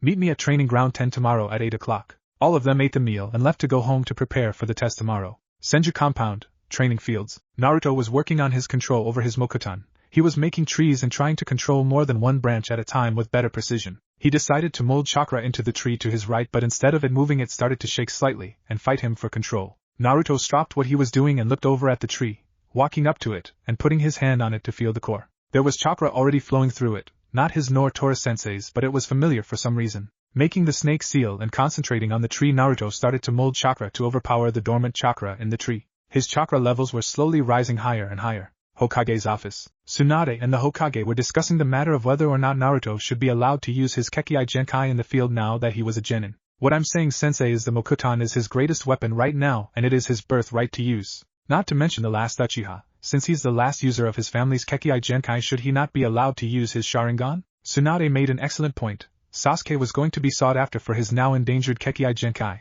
so Naruto should be allowed to use his power if he wanted to. That makes a surprisingly good amount of sense. We both of them looked towards the Senju compound where they felt Naruto's chakra, which was flaring quite highly. Both exchanged looks before leaving to see what the commotion was. Senju compound, training fields. Naruto was so focused on his task of overpowering the dormant chakra he didn't notice that the Hokage and Tsunade arrived behind him with confused expressions. Naruto kept raising his chakra levels higher and higher. He was starting to glow with an orangish-yellow aura of chakra. Tsunade was about to walk forward to see what was wrong but was stopped by Hiruzen. He wanted to see what exactly Naruto was trying to do uninterrupted. The tree was shaking wildly and Naruto felt it was about to give, so he put all of his power into the tree, every ounce of it. The Hokage and Tsunade were shocked that Naruto's chakra was so strong already. The tree in front of Naruto finally started to open, and out popped a large scroll that was the size of the scroll of seals. Naruto felt woozy and was swaying before falling to the ground and almost passed out. Both the Hokage and Tsunade rushed over to the fallen blonde. Tsunade started to check over Naruto, while the Sandaime inspected the seal. This must have been left here by Hashirama-sensei, just like that jutsu Naruto found a few weeks ago, but this required much more chakra and control of the Mokuton that the other tree did. Hashirama-sama must have made it so someone could only access the scrolls should the person have the necessary strength and control to use what lies within them. The man known as the professor deduced almost instantly. Tsunade kept checking over Naruto until he started to stir. I'm fine, Ka-chan, I'm up. A drowsy Naruto muttered, making Tsunade freeze. She kept looking at Naruto with a wide-eyed expression. She has heard some people say that they look similar with the hair color and skin tone, plus with her henj up. She looked around the age of Kushina. But to hear Naruto call her that, even if he was drowsy, it shocked her. But what shocked her more was that she liked being called his mother. She certainly treated and loved him like a son. Naruto shook his head, not knowing what he said or that it caused such a storm of emotions inside his aunt. Man, I have never used that much power in something before. It was exhausting. Naruto said loud enough that the Hokage and Tsunade were brought out of their thoughts. How are you feeling, Naruto-kun? The Hokage asked. Judging from the fact that Naruto was standing up, he was sure the boy was fine. Well, I didn't think that I would need to use so much chakra, but I'm curious to look inside of the scroll. Naruto went over to the scroll and opened it. There was a complex seal in the first part that started to glow. They weren't expecting to see a smoke pop up and to hear coughing. The three watching were looking at the smoke with wide eyes. Man, I didn't expect there to be so much smoke. I should tell Toby to fix that. The smoke cleared to reveal the Shodaime Hokage in all his glory. He was over 6 feet tall with long black hair that went to his middle back. He wore mesh armor under a black fur-fitting suit and red armor over that. None of the three could even speak. They were trying to gain their motor functions so they could pick up their jaws. It was incredible to see such a legend before their eyes. Hey! Hiruzen! Good to see you. Man, you look like really old. Hashirama exclaimed in a booming voice that shocked Naruto. He didn't think someone as renowned as the Shodaime Hokage to be so exuberant. Hashirama-sensei, how? What? Hiruzen eloquently asked. He missed his sensei so much, and to see one of them after so many years was truly a treat. Hashirama laughed at his shocked student. Well, this is one of my scrolls I put throughout the compound, so if someone awakened my Mokuton I could at least meet them. Hashirama looked around and stopped on Tsunade. Tsunade-chan, is that really you? Tsunade definitely grew up. Hashirama was surprised that his little princess was so, how should he put it, developed. Tsunade almost started to cry at seeing her grandfather after so long. It is Aji-san. How are you here right now? You have been dead for over 50 years. Hashirama's eyes widened after hearing that. 50 years? Wow, wait, how was Tsunade so young? Concentrating on her more, he felt some chakra surrounding her. So she was using a henj to look younger. I didn't think you were so vain that you would use a henj to look younger. But you are very beautiful, Tsune-chan. Tsunade blushed hearing that. Naruto decided that he was the only one left that wasn't introduced. Hello Hashirama-sama, my name is Naruto Senju. I was the one to open the tree to get the scroll. Naruto said while bowing politely. Hashirama ran up and picked him up like he was a baby and inspected him. Grinning wildly, he started to cheer and spin crazily. I was worried that nobody else would inherit my Kekkei Genkai.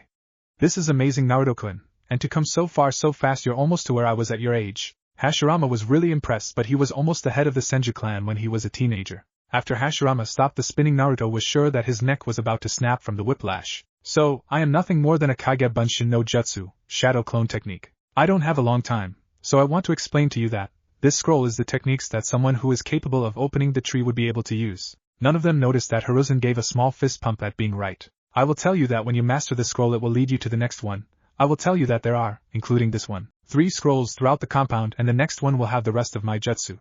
But the third one will have something else, something better. I'm sorry that I won't be there to help you learn this stuff since the other scrolls don't have any Kage Bunshin no Jutsu, shadow clone technique, so I apologize. Naruto was listening more intently than he ever has before. It wasn't every day that a dead ancestor was there to instruct you on your Kekkei Genkai that was thought to be lost but you somehow have. So, the next scroll have the rest of your jutsu, but the third one has something even more powerful than your jutsu. Or is it just the hardest to learn? Naruto asked. He was trying to get over the fact that there were 2 more scrolls left, and only one had jutsu in them. Hashirama nodded. I won't spoil it, but the third scroll requires complete peace and perfect control. It was vague, but Hashirama liked to be mysterious. Mito said it was amusing when he would do it to make fun of his brother who was the pinnacle of control. Tobirama would usually lose it, and scold Hashirama for acting like a child before stomping away. Seeing as how I have said what I wanted to say, I would like to do something one last time. Hashirama put his hands in the snake's seal. The 3 watching started to look around at the surrounding forest. It was almost coming to life, or at least becoming younger. I'm using the Mokuton, Jukai Koten, would release, nativity of the Sea of Trees, to make the surrounding forest more vibrant and my old training ground less dark. He could feel the forest. The trees were just as large as he remembered, but they were almost corroded. After he was done, most of the trees affected by his jutsu looked healthier and much stronger. That is all the chakra I have left. I will be dispelling soon. It was good to see you, Hiruzen. Suna-chan, and it was very nice to meet you, Naruto-kun, and I'm glad that there is someone like you to help bring the village to new heights that I know you can. And maybe you can accomplish my dream of making a place where everyone can understand each other, and fighting won't be necessary any longer. Hashirama said with such passion it showed Naruto exactly why he was held in such high esteem. Naruto did the only thing he could, he bowed. I will succeed, I swear, Hashirama-sama. Naruto never really thought about that kind of world, only that he wanted to become strong to surpass his ancestors and be the next Hokage. But hearing what the Shodaime Hokage always wanted to do and that he could take up the task of completing the Shodaime's goal for him was an honor. It also showed him how narrow his views have been and selfish he was. Hashirama smiled at the blonde and waved to his tearful granddaughter and former student before dispelling. A few silent moments passed before anyone said anything. That was incredible. To think I would ever get to meet the Hashirama Senju. Naruto started to fanboy over his ancestor, making the older ninja watching him chuckle. It was good to see Hashirama-sensei one more time indeed. Tsunade didn't say anything, she only nodded. Naruto walked back over to the scroll before opening it to look inside. A smirk formed on his face. These would do just fine. Tsunade and Hiruzen looked over his shoulder at the jutsus in the scroll. After sharing a look they shook their heads. Naruto would never stop training now. Don't think that just because you have that scroll means you can neglect your other studies. You're coming along so well in your medical skills, I won't let you fall behind, mister. Tsunade's tone didn't really cover how serious she was. Naruto had so much potential in the medical ninjutsu field that it would be a travesty to let him ignore it for some flashy although very helpful jutsu. I'm going to get to work. It was good to see you, Gigi. I'm going to work on a jutsu that caught my eye. Naruto didn't really wait to hear what they had to say before running off. I really think that Naruto-kun has the potential to become the Hokage in a few years. And with Hashirama-sensei's jutsu, I don't know how strong he could become. Hiruzen never saw how strong Hashirama really was, he only heard about it from his sensei, the Nidaime Hokage. Tsunade nodded as she watched Naruto sit down and started to read over the scroll for a jutsu that he found particularly useful. Next day, Training Ground 10. Naruto was meditating in the training ground waiting for his sensei and his teammates to arrive so they could start the test so as to see if they could become full-fledged genin. He was told last night that he was allowed to use all of his jutsu, even his Kekkai Genkai.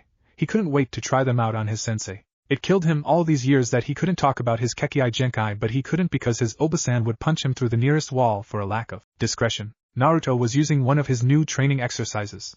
It involved feeling the trees around him, using their natural chakra to feel around the environment. In the scroll it said that Hashirama could sense hundreds of miles easily using this technique when he mastered it. Since Naruto only read about it yesterday, he wasn't quite the master yet. Ino Yamanaka arrived to the training ground 5 minutes before the test was scheduled to start, only to see that Naruto was the only other person here. Not looking a gift horse in the mouth, she walked up and sat down right in front of him, tapping him on the forehead to get his attention. You there, Naruto-kun? We only have 5 minutes before the test starts. He slowly opened his eyes to look at the blonde girl in front of him. I'm here, Ino, I was just training. He didn't feel like telling her what he was training. He would show her when he got the hang of it. Asuma and Shikamaru both arrived at exactly 8 o'clock. Good morning, you guys. Your test will be for the most part simple. All you will have to do is capture me within the hour. Asuma didn't say anything more, he just disappeared, signifying flawless use of the Shunshin no Jutsu, body flicker technique. All three of the hopeful genin just stared at the spot their sensei previously occupied. So he expects us to not only find him but to attack and capture him. This is just troublesome. We need to track him. I have a plan on how we can capture him. Shikamaru said, already assuming the position of the team leader. Naruto thought about it for a second. So, anyone have any tracking skills? Have something, but it is nowhere near being able to be used to find a jonin. Naruto didn't want to rely on his brand new technique, but if it was the only option, it would have to do. Shikamaru looked over to his right for a second before looking at Naruto. He's right over there, Shikamaru said, pointing to his right where Asuma was not even 30 feet away watching them while smoking. Naruto and Ino just sweat dropped. Looking at his teammates for a second, Naruto decided to take charge. Okay, Naruto, you and Ino will need to beat him into the direction of that tree, and then I will capture him with my jutsu. For the most part that was the idea that Naruto had, but the constant interruptions were getting to the blonde. He really needs to let me finish a damn sentence. It's really annoying that he keeps interrupting me. Naruto rushed forward, tossing a shuriken at Asuma, then going for a low kick which the elite shinobi just jumped back from. Naruto shot forward and sent a high kick towards his team leader, who slapped it away. Twisting with momentum, Naruto sent a haymaker towards his sensei, who leaned out of the way. While the jonin knew that he was more than fast enough to dodge, he was shocked when he was hit on the cheek. Asuma was confused for a second before realizing his mistake and flared his chakra to release the genjutsu. The Naruto in front of him disappeared, showing that it was a genjutsu, in fact an illusion. The Magen, Kokoni Areza no Jutsu, demonic illusion, false surroundings technique. I have never seen it used in such a way. I will tell Kurenai about this. She'll like to hear that a genin was willing and able to use genjutsu. Asuma was brought out of his thought when Ino dropped in front of him with a kunai in hand ready to engage. While Ino was trying and failing to lead Asuma anywhere, Naruto decided that now was the perfect opportunity to attack Asuma from a distance with his Mokuton. Asuma was impressed with his female student's taijutsu. While it was nowhere near as fast as Naruto's, but it was good for a newly graduated genin. The ground under Asuma broke apart, and giant branches and roots of wood started to attack him simultaneously. Mokutan. I don't believe it. Dad said that he was very impressive, but to think he has the Shodaime Hokage's legendary Kekkei Genkai.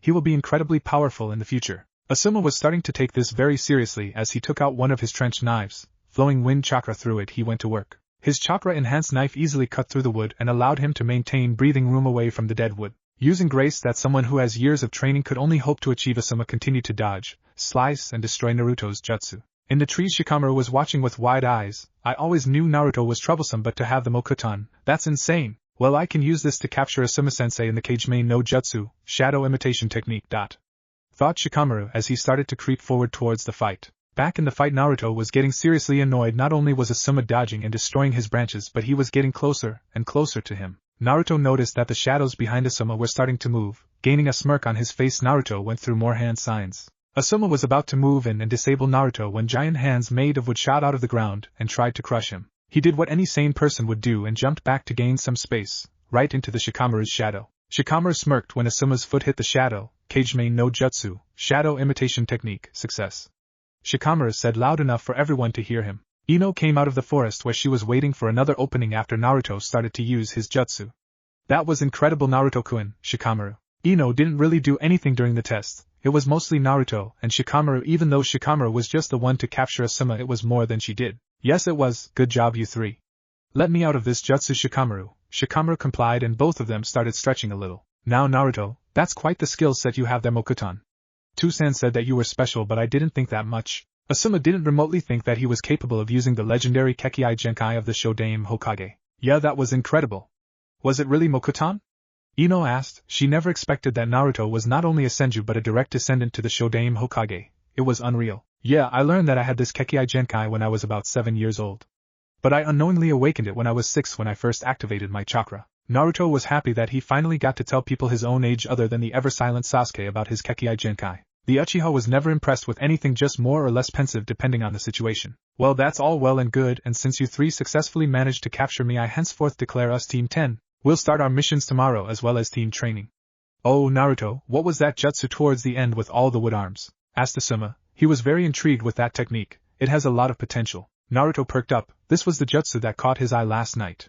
It was the Mokutan, Hote no Jutsu, wood release, laughing Buddha jutsu. I started learning it last night. When I master the jutsu, the hands should be massive and the range will increase exponentially. Naruto couldn't wait until he mastered the jutsu. It was gonna be amazing. Asuma nodded. Cool, well, see you three tomorrow. Asuma left without another word to go and report to the Hokage. That was fun, you guys, but I need to get to the hospital. I promised my Obasan that I would help her today after the exam, Naruto said before darting off before the other two could get a word in. If he was late, then he would have another shift as punishment, and as rewarding as healing people was, it was ridiculously tiring. Ino deflated at not getting another chance to spend time with Naruto but shook it off with practiced ease. Well, Shikamaru, what do you have to do today? I have to go help my dad with the deer, not to mention train. My Ka-san is making me train even more since she heard I would be on the same team as Naruto. Something about not being a burden or something. After seeing a little of what the blonde Senju was capable of, he had to admit that his mother was right. If he didn't start training to keep up, all he would end up being is dead weight. Ino nodded and left. She didn't have anything to do today. Maybe she would go annoy Forehead. Yeah, that sounded like a lot of fun, plus she could see how her team did. Hokage's office. All the Jonin that were testing the new genin were standing at attention in front of the Hokage. Okay, let's get started.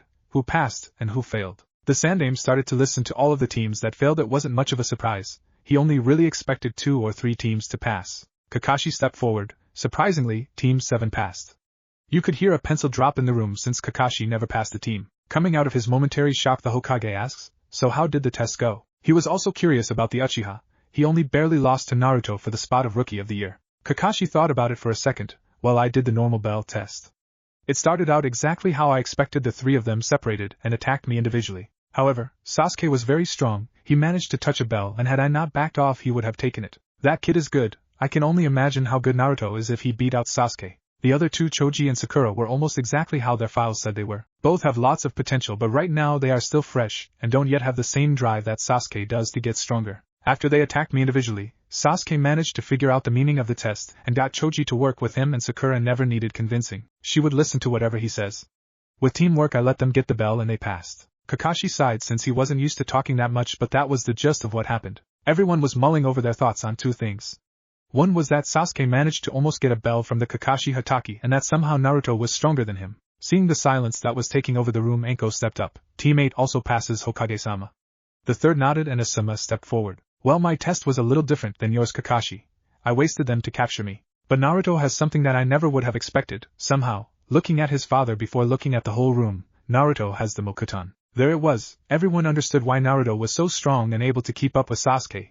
He had a legendary Kekkai Genkai himself. The Sandaime, who was still smoking his pipe, nodded. Yes, we have known for a while. Same and Bu, myself, both of my students, and young Sasuke-kun have known about his Mokuton for some time now. But since he just now has the appropriate control over it, he was just now able to show it to everyone else. The Hokage originally wasn't going to let anyone know until it was absolutely necessary. But why be afraid of what the other countries would do if one of their shinobi was strong? They would have to get through the whole village before someone could get to Naruto. The rest of the Jonin nodded. It wouldn't be right to tell the rest of the village and risk danger before you could control something. Now that we have the teams that have passed, you're all dismissed. Hiruzen waited for all of the Jonin to leave before sighing. A smirk grew on his face. Man, I thought that meeting would never end. Now where were we, my precious? Hiruzen giggled to himself before taking out his copy of Ika Paradise. Konoha Hospital. Thank you for the help, Naruto-sama. A dark-haired civilian said to Naruto. Naruto just waved her off.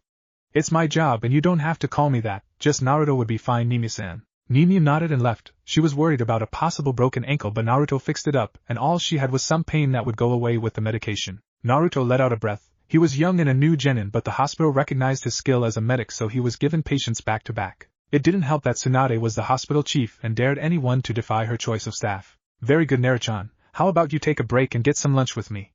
Tsunade, who was leaning in the doorway, asked while looking at her nephew. Sure, Nate, how about some dango? Tsunade smiled and led them out. Dango shop. After they ordered, they sat down at one of the tables. You have been coming very well in your medical ninjutsu. I think it is time for you to start learning more advanced techniques. Tsunade wanted to eventually give Naruto the slug contract since he has the chakra levels to summon them and the control to use the remote healing. She would have gave it to Shizen, but Apprentice didn't have the reserves to summon the larger slugs and wouldn't have been able to sustain the jutsu for too long. That would be cool, but I have missions and team training now, so I don't think I will have that much time to focus on my medical ninjutsu. Between team training and missions, not to mention learning all the jutsu in the scroll and mastering his Kekkai Genkai. He just didn't have a way to do it all at once. Tsunade frowned. This is what she was worried about when Naruto got that scroll. I know that you want to learn from the scroll, but I don't want you to neglect your medical training, okay? You have a lot of potential for medical ninjutsu, so please at least read the books I give you so you can progress. She couldn't force him to train what she wanted, but she wouldn't let him completely stop training his medical ninjutsu if she could help it. Don't worry, Nade. I fully intend to continue my training. Plus I need to up my control if I want to progress much further. Tsunade nodded along with that. The higher level jutsu she would teach Naruto required perfect control. They got their dango and started to eat before Tsunade decided to change the subject. So Naruto-chan, are there any girls you like? Naruto sucked in too much air and started to choke on his food for a few seconds after banging on his chest. Tsunade watched all this and had a wide grin at Naruto's blush after he was done. No, Nade, I don't have any crushes right now. I am more focused on my training, replied Naruto with a serious expression. He didn't want there to be any confusion about what he just said. Oh, and what about that blonde on your team, the Yamanaka? Tsunade knew that they went to lunch together. Maybe Naruto was too shy to admit anything. Shanking his head with a frown. No, I don't like Ino. She's a fangirl and they're annoying. If she starts to take this stuff more seriously then maybe, but for now it's a solid no. Shrugging off his answer, she hated fangirls too. They continued to eat their food, talking about random stuff to pass the time. Uchiha compound. Sasuke was training his katan. He was using one of the higher manipulations exercises. He was sitting in front of a fire and running chakra into it to make the flames increase or decrease in size. This was an advanced manipulation of katan. He once saw Itachi doing this during the winter when no. That man isn't here, he won't think about him. I need to test my affinity the next chance I get. The Uchiha have hundreds of jutsu ranging each element, and it would be a waste to not learn most of them. Sasuke was thinking about how he could pull ahead of Naruto. The Senju has 3 elements and medical ninjutsu on top of his amazing taijutsu. Sasuke needed something more than just the Sharingan, otherwise he wouldn't be able to overtake Naruto. He has katan, solid taijutsu, 2 tomos Sharingan and advanced shuriken jutsu. That just wasn't enough, he would have to talk to Kakashi about something else. Maybe he could take up a weapon. His reach was average for his age, curse his short arms. 2 weeks later, Team 10 has gone on over a dozen missions in the past 2 weeks, and they were finally ready for a C-rank missions, much to the resident blonde's happiness and the Nara's misfortune. That makes 16 completed D ranks. Good job. What will it be this time? The Hokage was about to push another D rank, but they were past the recommended amount of D ranks before they were allowed to have a C rank, so it was up to their sensei on which they would take. Yes, I think that they are ready for a C-rank mission now. Asuma was glad he didn't have to watch them do D-ranks anymore. They were just awful. Not to mention that his clients didn't like it when he smoked. His girlfriend didn't like it. Then only damn time he could smoke was in his father's office. Yes, we have a few available missions. Yes, this one will do fine. It's an escort mission to Kirigakure no Sato. We have 2 Chunin here that were carrying a message from the new Mizukage to me and I want you to escort them to Kiri. Asuma and the team nodded before leaving to get ready. Main gate. The 2 Chunin were waiting at the gate for their escorts. The smaller and younger one was actually the one in charge. His name was Chojuro, who was a teenage roughly 14 years old with glasses on. He was in a blue shirt with a vest-like holster that had a giant bandaged sword strapped to his back and had tan and brown camouflaged pants. The older of the 2 was Renjetsu Hozuki, who was a newly promoted Chunin even though he was 17 years old. He wore a sleeveless white shirt and purple pants. He also had 2 water canteens on his belt. Team 10 arrived and introduced themselves. Well, Chojuro-san, when do you want to get back? Asuma was curious as to why a nervous kid was using one of the 7 ninja swordsmen of the Mist's legendary swords. We should get there as 3 days time, Asuma-san. Chojuro berated himself in his head. He was working to remove his stutter, but it would go away. He just didn't have the confidence in himself, even though Mizukage-sama always told him how great he was. Nodding, Asuma looked at his team. Okay, I will set the pace, so keep up with me. We'll be going in the diamond formation until I say otherwise, got it? After a response of 3 yes, sensei.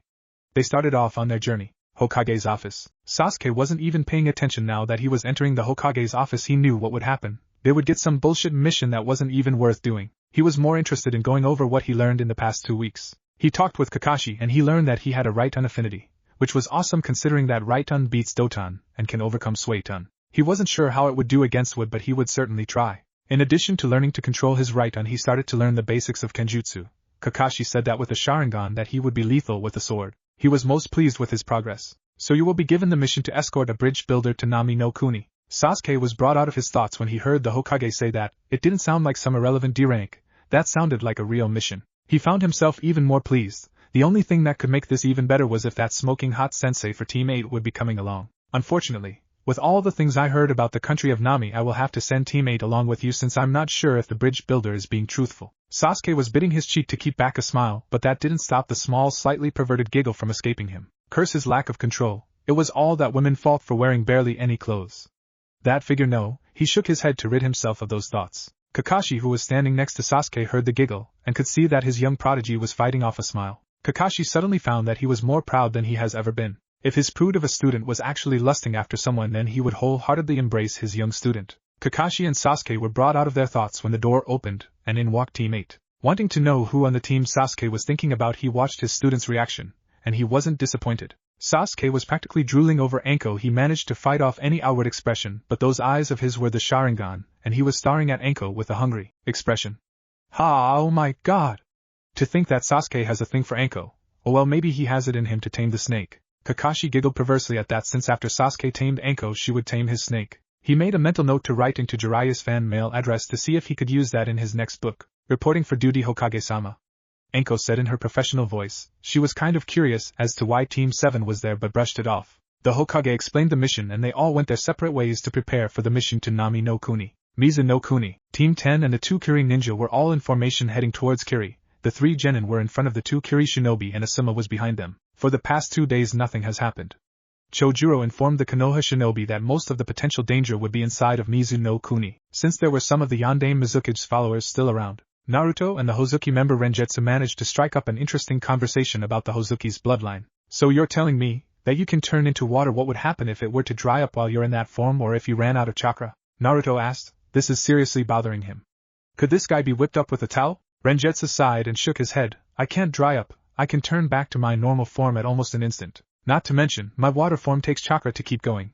So once I run out of chakra I automatically turn back to normal. Explained Renjetsu. He would have been irritated, but he got these questions quite frequently. Asuma tuned out the conversation and focused on the surroundings for a moment. He let out an irritated grunt. He was careless. They were completely surrounded. By Asuma's count, there were 6 shinobi. He looked over his team and thought over his options. Naruto can handle himself against Chunin-level opponents. Shikamaru could take on one by himself if they weren't too strong, then he has Ino. Asuma sighed. He doesn't think Ino could take a Chunin-level shinobi on by herself. Her skills were more for support, not head-on assault. Asuma thought over his options. Naruto would have to do. Asuma picked up the pace to get within hearing distance of his team. Listen up. Asuma said loud enough for only his team and the 2 Kiri shinobi to hear. We're surrounded, 6 in total. unknown skill levels. I will take the two directly behind us, Shikamaru Ino, you two will take the one to our left. Naruto, yours is to the right. Asuma addressed his team, then he looked to the Kirin. Can I count on you two to get the two directly in front of us? Asked Asuma. Both Chojuro and Renjetsu nodded in an affirmative. Naruto took in a breath. This was going to be his first real combat experience. His heart rate was starting to climb to an incredible level. It was exhilarating. He hoped that Shikamaru and Ino will be alright. He didn't like to think this way, but he knew that he was much stronger than the both of them. He'll take his opponent out as fast as he possibly could, then back up his teammates. Not the best plan, but it was the best he could come up with at the moment. Shikamaru sighed. He was going to have to get serious. He didn't have near enough information to make a real plan, but his main objective was to keep guard over Ino. Ino herself started to get a little nervous. This was real combat, real shinobi, trying to kill them. It was a lot to take in. She shook her head. She couldn't freeze up. She needed to make sure that she had a level head to support Shikamaru. Asuma smirked at the rampant emotions crossing over his students' faces. They were clearly working themselves up. Asuma may not be a censor in any form of the word, but the shinobi surrounding them aren't even hiding their ki or their chakra presences. And from what Asuma could tell, they weren't higher than mid-Chunin. All of the thoughts between Team 10 happened in a couple seconds. Asuma suddenly stopped and charged the two shinobi behind them. The two ninja that Asuma is charging tensed. They thought that they were hidden quite well. Both look at each other then nod. The two Kiri shinobi jump out and charge Asuma. Both are armed with katanas. Asuma took out his chakra blades and body flickered at the two of them. The Kiri shinobi couldn't even follow Asuma's movements. Only out of reflex did they manage to bring up their swords to block the chakra blades. Both of them froze and turned around. Asuma was putting away his chakra blades and lighting a cigarette. You two must not be familiar with futon-enhanced chakra blades. Well, they're really sharp. Right as Asuma said that, the two shinobi's swords fell apart, and they both fell to the ground with huge gashes in their chests. Asuma walked over to the two of them and slits their throats. No use interrogating. They were obviously trying to kill anyone that was for the new Kiri. Naruto was having a little more trouble with his opponent. Naruto was being pushed on the defense without any openings to exploit. He ducked under a slash and manages to pull out a kunai. The two of them stared at one another, trying to find any openings in each other's stances. The Kiri shinobi engaged once again. Naruto, however, now has a weapon to block the sword. When the Kirinin went in for a stab, Naruto parried the stab and kicked the Kirinin in the wrist, making him drop the sword. Naruto used this moment to jump back and make the snake seal. Wood burst up from the ground, and without thinking, Naruto sent the incredibly deadly tentacles of wood at his opponent. The Kiri shinobi managed to dodge the first tentacle of wood but not the other 5. He was pierced all over his body, too, managing to hit a vital point. The Kiri shinobi died almost instantly. Naruto froze. Not only was this his first real combat experience, but he just took his first life. Naruto's hand started to shake. He didn't mean for to kill him, only to bind him. Shikamaru and Ino were both trying to handle their opponent. Ino was peppering the guy with kunai at a distance, while Shikamaru was using his Kagemain no Jutsu, shadow imitation technique, to move the Kirinin into position. The Kirinin was doing a good job of avoiding all of Ino's kunai, which was just what Shikamaru planned on. In the middle of a treeless area there weren't many shadows, so Ino was making some. Shikamaru was waiting for the perfect moment. Ino started to group more kunai together. The Kirinin dodged a kunai and rushed in to attack the Konoha Genin. Shikamaru linked his jutsu with the shadows from the many kunai, and used them as anchoring points for different shadow tendrils. The Kirinin was held by over a dozen shadow streams, all originating from a different kunai. The shadow user smirked. Kagemain no Jutsu, shadow imitation technique, complete, said Shikamaru. Ino let out a breath. That was nerve-wracking. She didn't want to think about having to fight the Kirinin without Shikamaru. She's going to up her training when she got back. Other than the mind jutsu her father taught her and mediocre taijutsu, she had nothing else. Let's go meet up with Asuma-sensei and Naruto-kun, said Ino, hoping to put the matter to rest. Right as Ino said that, Naruto landed right next to them. He didn't look too good, but he was uninjured. Naruto looked at the captured Kirinin with a blank face. Release your jutsu, Shikamaru, ordered Naruto. Shikamaru raised his eyebrows. He had an idea of what was going on with Naruto. After all, he didn't have a prisoner. No, I can handle it, Shikamaru said. He went through 2 more seals and activated his Kaige, Kubishibari no Jutsu, shadow neck binding technique, and snapped the Kirinin's neck. Shikamaru looked away from the dead ninja. His father prepared him for the eventuality of killing in the field, but actually doing it felt strange. Shika, is he did you?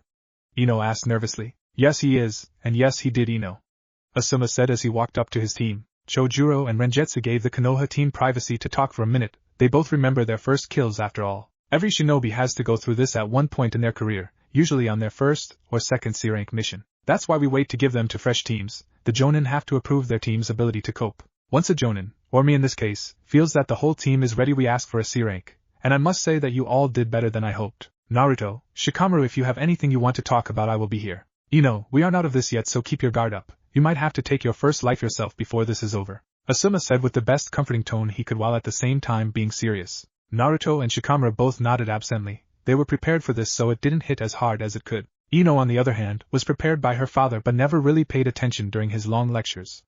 Right now she wished she had. If you're all fine, we're going to keep moving, said Asuma. Right as Asuma said that, the two Kiri shinobi walked over. Rengetsu looked like he was about to explode from excitement, and Chojuro literally looked the same as he did from before the fight. Rengetsu had a monster smirk on his face and walked up to Naruto. That jutsu, that's the legendary Mokutan. I want to spar with you once we get to Kiri. Hi. Rengetsu was about to go off on a long tangent about legendary fights with Naruto, but Chojuro cut him off. We don't have tea time for this. Mizukage-sama is waiting.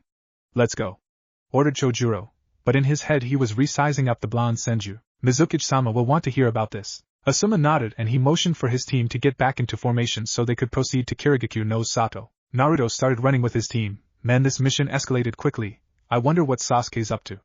If I remember correctly, he is on a C rank with Team 8 right now, wondered Naruto. Nami no Kuni, Team 7 and 8 were currently locked in a vicious struggle against two missing Nin. Kakashi and Anko were fighting against the demon of the mist Zabuza Momochi, while Sasuke was fighting against Zabuza's companion. He was hiding from all of them until Hinata pointed out that someone was watching after looking around with her Byakugan. Sasuke was then ordered to engage the hiding shinobi with Shino as backup. Right now he's locked in a taijutsu bout with the masked shinobi. Sasuke ducked under a kick and used the opportunity to unsheath his Chikuto and tried to stab the masked nin in the heart. The masked ninja jumped back and threw dozens of Senbon at Sasuke, who deflected them all easily with the help of his Sharingan. You're very impressive, but I will say that without those eyes of yours you wouldn't be able to keep up. My name is Haku, by the way. If we are to continue this fight, I would like to know your name as well. Uchiha, said the now named Haku. Sasuke Uchiha. Now we've wasted enough time talking, said Sasuke. He used a one-handed ram's seal and his sword started to glow and spark all over. It wasn't the most refined right-hand manipulation, but it will be more than enough to deal with Haku. Sasuke charged in with a body flicker. Haku avoided the Uchiha's right-hand enhanced sword and tried to turn him into a pincushion. Even with the Sharingan, Sasuke was hard-pressed to deflect all of the Senbon coming at him. Using the second that Sasuke was distracted, Haku flared most of his chakra and used an unusual hand seal. The area around them dropped in temperature and all around Sasuke, mirrors made of ice formed making a dome. Haku stepped into one of the mirrors and his body was displayed on each mirror. This is over. Nobody has ever escaped my jutsu, not even Zabuza-sama. I am truly sorry about what I have to do, said Haku right before he started to unleash a seemingly endless barrage of Senbon at insane speeds. Sasuke only focused on the Senbon that were aimed at his vitals, the other ones he was forced to take. Haku stopped the barrage once Sasuke fell to one knee. Sasuke was panting from the exertion and pulled out the needles in his legs, then flashed through seals for a jutsu ending in the tiger seal. Sasuke unleashed his Katan, Ryuka no Jutsu, fire release, dragon fire jutsu, towards the mirror he's facing. When the steam cleared, the mirror that Sasuke used his Katan jutsu on was barely melted. That's just not fair, thought Sasuke, right as he thought that he was attacked by hundreds of Senbon. Sasuke was able to follow Haku's movements but was unable to counter-attack. When Haku's 1,000-needle barrage ended, Sasuke noticed a small bug on his sword. Looking closer, Sasuke saw several bugs on his sword and with his Sharingan he could see bugs crawling on all of the mirrors. Sasuke smirked. Well, Haku, it seems that this is the end, Sasuke said. Yes, and I am truly sorry for having to kill you, said Haku. Sasuke's sword bursted with right-hand chakra and he flickered toward the mirror holding the real Haku. As the blade approached, Haku shook his head at the tactic. His master always tried that but it never worked for him. What made the Uchiha think that it would work for him? Right as those thoughts went through the ice user's mind, Sasuke stabbed Haku right in the chest right through the ice mirror. Haku's eyes widened. How on earth did the Uchiha manage to do what Zabuza never could? If you're wondering how, right over there is someone who's backing me up. He specializes in draining chakra and I suspect that he has been doing it the whole time. But unlike you, I'm not truly sorry for this, Sasuke said as he removed his sword from the now dead Haku's chest. I apologize at how long it took to drain enough chakra from the mirrors. Each had a large amount of chakra that the few number of beetles were hard-pressed to drain in a timely fashion, said Shino in his usual flat voice. It's fine, we handled it, Sasuke said while wiping his sword off.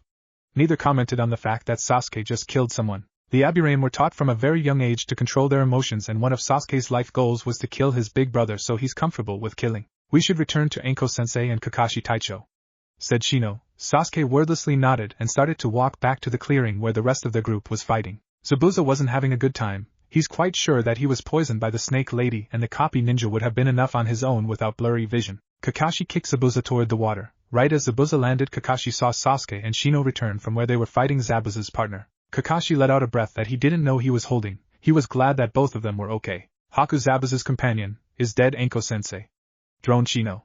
He merely pushed up his sunglasses as he observed the surrounding reactions to his report. The surrounding genin all looked at Shino and Sasuke with wide eyes. Anko turned to them with a smile. Good job you two. Kakashi and I are about to wrap this up. Right, Kakashi?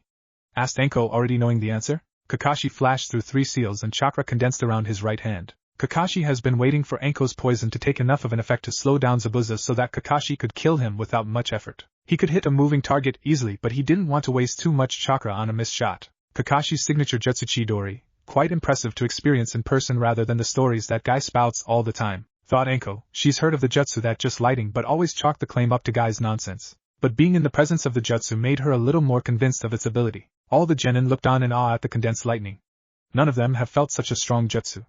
Sasuke smirked to himself. With his eyes active, he copied the jutsu. That jutsu will be more than helpful in his lifelong mission of beating that blonde-haired Senju's face in. He meant killing Itachi. Yeah, that was his lifelong mission, killing Itachi. With speed that the genin couldn't follow, and that was a blur to even the Sharingan eyes of Sasuke. Kakashi charges forward and pierced Zabuza in the chest with his jutsu. Zabuza let out a pained groan as his blood shot out his back onto the ground. Kakashi's nose twitched in disgust. Having his arm in someone's chest was nasty business. Kakashi pulled his arm from Zabuza's chest and threw him into the lake they were standing on. Anko walked over and sealed Kibikirabucho into a scroll. It should be worth quite the fortune to Kiri. Kakashi flickered over to the genin and to Zuna. Okay everyone, let's continue on. I doubt that we will have any more missing nin attacking us. Sasuke, I would like to talk to you for a moment, Kakashi said to everyone before leading Sasuke away from the group. I know you most likely copied my Chiori. When we get back to the village I will start training you to use it. Don't try to use it until I give you the training for it, instructed Kakashi. He isn't mad that Sasuke copied his jutsu. That would be incredibly hypocritical since Kakashi has copied hundreds of jutsu himself. Sasuke nodded and followed Kakashi back to the others. He wondered what Naruto was doing right now. He remembered hearing that Naruto got a C-rank mission himself. Maybe they could have a spar when they got back to the village after their missions. Kirigakure no Sato, Mizuki's office. The Mizuki was a young woman by the name of Mei Terumi. She's the holder of 2 Kekkai Genkai, the Yotan and Futon. She was the leader of the Bloodline rebels during the Kiri Civil War and took up the mantle of Mizuki when they managed to kill Yagura. Mei was a very beautiful woman, long auburn hair, and in a blue dress that showed off a generous amount of cleavage. Thank you for escorting my men back, Konoha Shinobi. Tell Hokage Dano that I'll be accepting his offer next time and the courtesy is extended to him as well, said Mei with a smile. Naruto and Asuma were both pushing back the drool that wants to escape their mouths at the sight of the gorgeous Mizuki. Asuma was in a committed relationship with Kurenai, but the Mizuki was easily one of the most beautiful women he's ever met. Naruto just enjoyed looking at the red-headed village leader. She's a definite 10. Both teacher and student thought at the same time. Asuma cleared his throat. If that is all, Mizuki-sama, my team and I will be returning to Konoha, said Asuma. Mei smiled while looking over the team. She didn't see anything special about the dark-haired boy or the girl. But the blonde boy bears a striking resemblance to Minato Namikaze. She would have to look into this further, especially since he said his name is Naruto Senju. The only Senju around was Tsunade. That would be quite interesting if the legendary 4th Hokage and Slug Sannin had a child. He would be quite the monster. I believe that is everything, Mei said, dismissing them. With one last glance to Mei, the Konoha Shinobi left the Mizuki's office. As Team 10 was walking out of the village, Ino looked at her team with a frown. She isn't that great. Stop daydreaming, Ino yelled. She's tired of seeing her team drool over the Mizuki, who Ino didn't even think was all that great. Shikamaru looked at Ino with a sly smirk. I didn't take you for being the jealous type, he said before Ino clobbered him over the head with a growl. Naruto and Asuma's sweat dropped while watching Ino scream Shikamaru's ear off. With that, Team 10 started their 3-day journey back to Konoha. Nami no Kuni. Sasuke was currently training his water-walking skills under the bridge that the rest of his team was on top of guarding. So far, while they have been in Nami, nothing has happened. No attacks, nothing. Kakashi and Anko have been talking about something quietly since they got to the bridge builder's house, but Sasuke wasn't interested in listening to them. Right now Sasuke was just wondering why they were still there. The mission was to protect Tazuna on the way to Nami, not guard him while he finished his bridge. Sasuke wanted to go back to the village, train, practice his new Chidori and spar with Naruto. Kakashi refused to give Sasuke the exercises for mastering the jutsu until they got back to the village, so he was forced to work on water walking. Sasuke, now more than ever, was cursing his luck for the team he was a part of, since either of them were very good sparring partners. Choji didn't train outside of his clan other than chakra control. Sakura, well, he wasn't sure if she had trained since she received her headband. Both of them are seriously mediocre. He couldn't wait until he was a Chunin and he could leave the team. Sasuke was brought out of his thoughts when he heard a bunch of yelling and commotion from atop the bridge. Using the tree walking exercise to run up the bridge, he saw that the businessman, whose name he couldn't quite remember, has gathered a small bandit army to kill them. What a foolish fool. Sasuke walked up and took a position right next to Kakashi. The man didn't look any different than he did when they met for team training. The guy was unflappable. If he signals his army to attack, myself and Enko will lead the charge. Sasuke, Kiba and Choji will be right behind. Shino will be support while Hinata and Sakura guard the bridge builder," ordered Kakashi. From what Enko has told him about Hinata, she's much too timid to handle killing this many people, bandits or otherwise. Sakura was either that weak or timid. He just doubts that she would be any use on the front lines or that she's particularly ready to kill yet. Gato smirked at the 8 ninja guarding the bridge builder. They didn't stand a chance against 60 bandits. Gato took his cigar out of his mouth. "Kill them all, boys. Leave the purple-haired one alive. She's much too pretty to die here," ordered Gato while eyeing the purple-haired women lustfully. Sasuke took a step forward in the direction of Enko. He will not allow her to be taken. She's much too hot for that. Kakashi noticed what Sasuke was doing and smirked. He'll definitely tell Enko about Sasuke's little crush after this mission if she didn't notice herself. As the bandits charged forward, so did the Konoha shinobi. Enko and Kakashi made short work of the bandits. Sasuke, Kiba and Choji were slicing, drilling and crushing their opponents without hesitation, much to the latter's shock at his own mercilessness. Shino was using his bugs to drain their chakra. They may not be shinobi, but everything had chakra. Choji was starting to feel a little lightheaded from all the killing. He didn't even like to hurt anyone, but here he was, killing bandits. Sasuke didn't particularly care that he was killing them. They stood in his way. They were bandits, and they wanted to do unspeakable things to Enko. They will all die. Kiba and Akamaru were using their Getsuga, Fang passing Fang, to take apart the enemy. In the span of roughly 3 minutes, Gato watched his entire army get reduced to nothing. Now he was surrounded by 6 ninja, all looking at him like he was some kind of bad person. What did he ever do to these people? He was just a humble businessman that loved children. "If you let me live, I can give you anything you want. Money, you name it. It's yours." All off the shinobi look on with a lack of empathy. They have heard what this tyrant has done to this country. Now when faced with the consequences, he was groveling at their feet. Pathetic. Sasuke walked forward with his sword. "There's one thing you can give us," said Sasuke with his Sharingan activated. Gato's eyes widened. He let out a breath and stood up. "I forgot that you ninja all work for a price." "Tell me, what's your price?"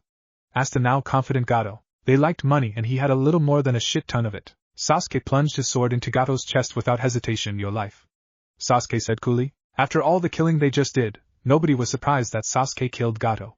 Enko walked up behind Sasuke and pressed herself into his back. Her curvy body pressed completely into him, and she rubbed herself on him a few times for good measure. "I gotta say, that was quite hot. If you were a little older, I would make you deal with the now soaking situation I have going on right now," Enko whispered into Sasuke's ear. Sasuke's nose bursted with blood before he passed out with a grin on his face. Kakashi giggled next to them. With chakra-enhanced hearing, he managed to hear everything Enko just said. He made a mental note to write everything down so he could send it to Jiraiya.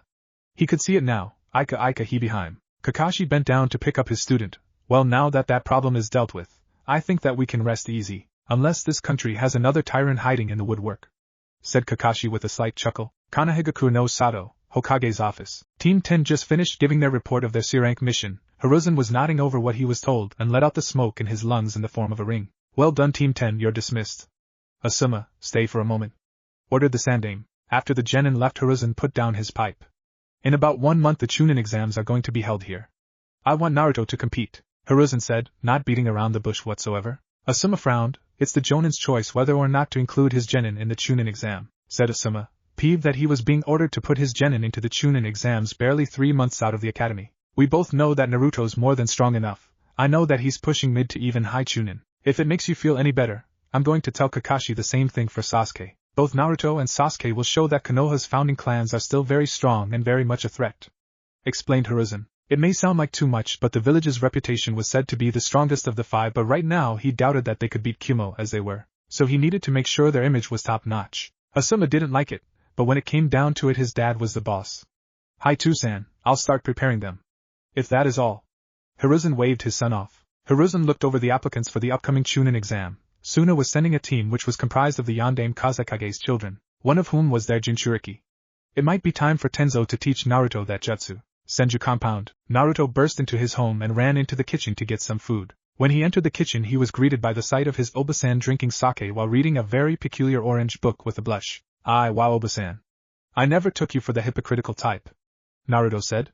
"Who was reading certified porn and was a well-known pervert hater." Tsunade scrambled to put away her book with an embarrassed blush across her cheeks. "Never speak a word of this to anyone, ever, especially to Jiraiya. Lord knows he'll never let it go," said Tsunade while sending a glare at Naruto, which was ineffective with her dazed look. Naruto nodded his head. "I won't say anything, but can I finally see what's in that book?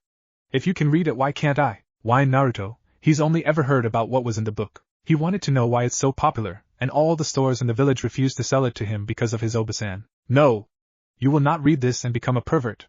I only read this when I'm drunk or almost drunk, said Tsunade. Naruto deadpanned after hearing that. She was always drunk or almost drunk, it was her base setting. Anyway, how was your mission? Tsunade asked, both wanting to change the subject and interested to hear how Naruto's first C rank went. I had to kill someone. Naruto muttered lowly with his head down. It really hurt him as a medic to have to take a life when he was supposed to be someone who saved them. He felt arms wrap around him and was brought into a hug, not one of the normal suffocating hugs but a tender embrace from his obasan. Naruto buried his head in the crook of Tsunade's neck. I know what it feels like to be a medic and take a life. But you are also a shinobi, and that is what you have to do in this line of work, Tsunade said in the most soothing voice she could while rubbing her Naruto-chan's blonde hair. Naruto let go of the hug and backed up. The mission for the most part was fine. The new Mizukage. Naruto trailed off, his eyes glazing over. Tsunade looked at him curiously as she waited for him to continue. Getting tired of waiting, Tsunade finger flicked Naruto in the forehead, launching him across the room, leaving a Naruto-sized crater in the wall. Well, Tsunade said, gesturing for him to continue, she's a definite 10 out of 10, maybe even higher. I can honestly say that she is very, very, very. Naruto is cut off by a slap to the head. She is very attractive and a strong leader. Finished Naruto professionally. Tsunade's eyebrow was twitching but just walked away without another word. Obviously Naruto was back to normal. After Naruto noticed that Tsunade left the room, he headed out to the training area to get in some jutsu practice before night time. Hokage's office. Teams 7 and 8 just finished giving the report for their mission. Hiruzen was nodding over what he was told and let out the smoke in his lungs in the form of a large ring. Congratulations on your first C-rank mission completed. All of you are dismissed except for Kakashi, said Hiruzen. Once all of the genin and Enko leave, Hiruzen cleared his throat. I want you to enter your team, specifically Sasuke, into the Chunin Exams, said Hiruzen, already preparing to give the same speech he gave his son. Okay. Kakashi said, not even bothering to fight it, he was going to do it anyway. Hiruzen raised his eyebrows at the response. He expected a little hesitation at the very least. The exams will be in a little more than 1 month, prepare them accordingly, ordered Hiruzen seriously, knowing that Kakashi was lackadaisical when it came to anything other than a mission or reading. Kakashi nodded and left the Hokage's office in a seal-less body flicker. Hiruzen looked out his window toward the village that he was sworn to protect and let out a tired sigh. He shouldn't be behind this desk anymore. Minato should still be here overlooking the village and guiding his son. Hopefully he can weather the approaching storm until Naruto was capable of taking the mantle. Or he will be forced to put it on one of his students, who have already informed him that neither want the hat. Where did he go wrong with them? One is a mass-murdering psychopath, another was the largest pervert to ever live, and Tsunade didn't want to be Hokage. Hiruzen turned back to his desk and relit his pipe. He started back on his paperwork with a disheartened sigh. With the Chunin exams approaching, there's way more than usual. Week of the Chunin exams, Senju compound. Naruto has been training extra hard for the upcoming exams. Asuma-sensei told his team last week that the Chunin exams were coming up and that they were being entered. Naruto knows he's strong for a genin but doesn't want to leave it up to chance to see whether or not he'd pass. So since he found out, he's been working on several new Mokuton jutsu. So far he has defense and binding jutsu, and Naruto wanted some serious offense. After reaching through the scroll, he found several manipulation training exercises. Naruto learned those and decided to make his own jutsu. He can't wait to show it off during the finals. So far he would put all of his skill, sans genjutsu, in the mid-chunin range. His ninjutsu is the strongest by far though. In Konoha, the only real competition that he knows about will be Sasuke. In their most recent spar, Sasuke came really close to beating him, but the match ended in a draw. Naruto has been thinking about taking up a sword. Sasuke is a natural with one, but he needs to find the right sword to use. He'll think about it more after he's a Chunin. Tsunade told him that he's almost a specialist level for medical ninjutsu. Something about his chakra makes medical ninjutsu really potent and effective. Tsunade suspects that it's related to the Mokuton Kekkai Genkai, since Hashirama possessed incredible healing abilities. So in all, Naruto felt like he couldn't be stopped in the next exam unless a foreign shinobi showed up who was very strong, or Sasuke had some secrets he hasn't shared yet. Uchiha compound. Sasuke hasn't dedicated so much of his time to training alone since right after his family was murdered. After Kakashi told him that they would be in the exams last week, he's been tearing apart his clan's archive for new jutsu regardless of element. So far he's added over a dozen jutsu to his arsenal. However, most weren't that powerful, but he can sure intimidate. His katan is the most developed. He learned an A-rank jutsu from Madara's journals. His is most pleased with the results. Loath as he is to admit it, he is still inferior to Naruto. Mokuton is incredibly hard to get around, not to mention when he does get in close, Naruto isn't a pushover in the taijutsu department. Kenjutsu-wise, Sasuke has started, instead of using Raiden for his sword, he has taken to channeling pure Chidori through the blade. He can't keep it up forever, but when he uses it, his sword is nigh unstoppable. Sasuke has also put some spare time after his physical workouts to study genjutsu. Itachi is the most powerful genjutsu user on the continent, So if Sasuke wants to stand a chance, he needs to master the art as well. Kakashi has been helping him cast jutsu with his eyes. He would put his skills toward high genin. He just started after all. Overall, no genin in Konoha other than Naruto can touch him.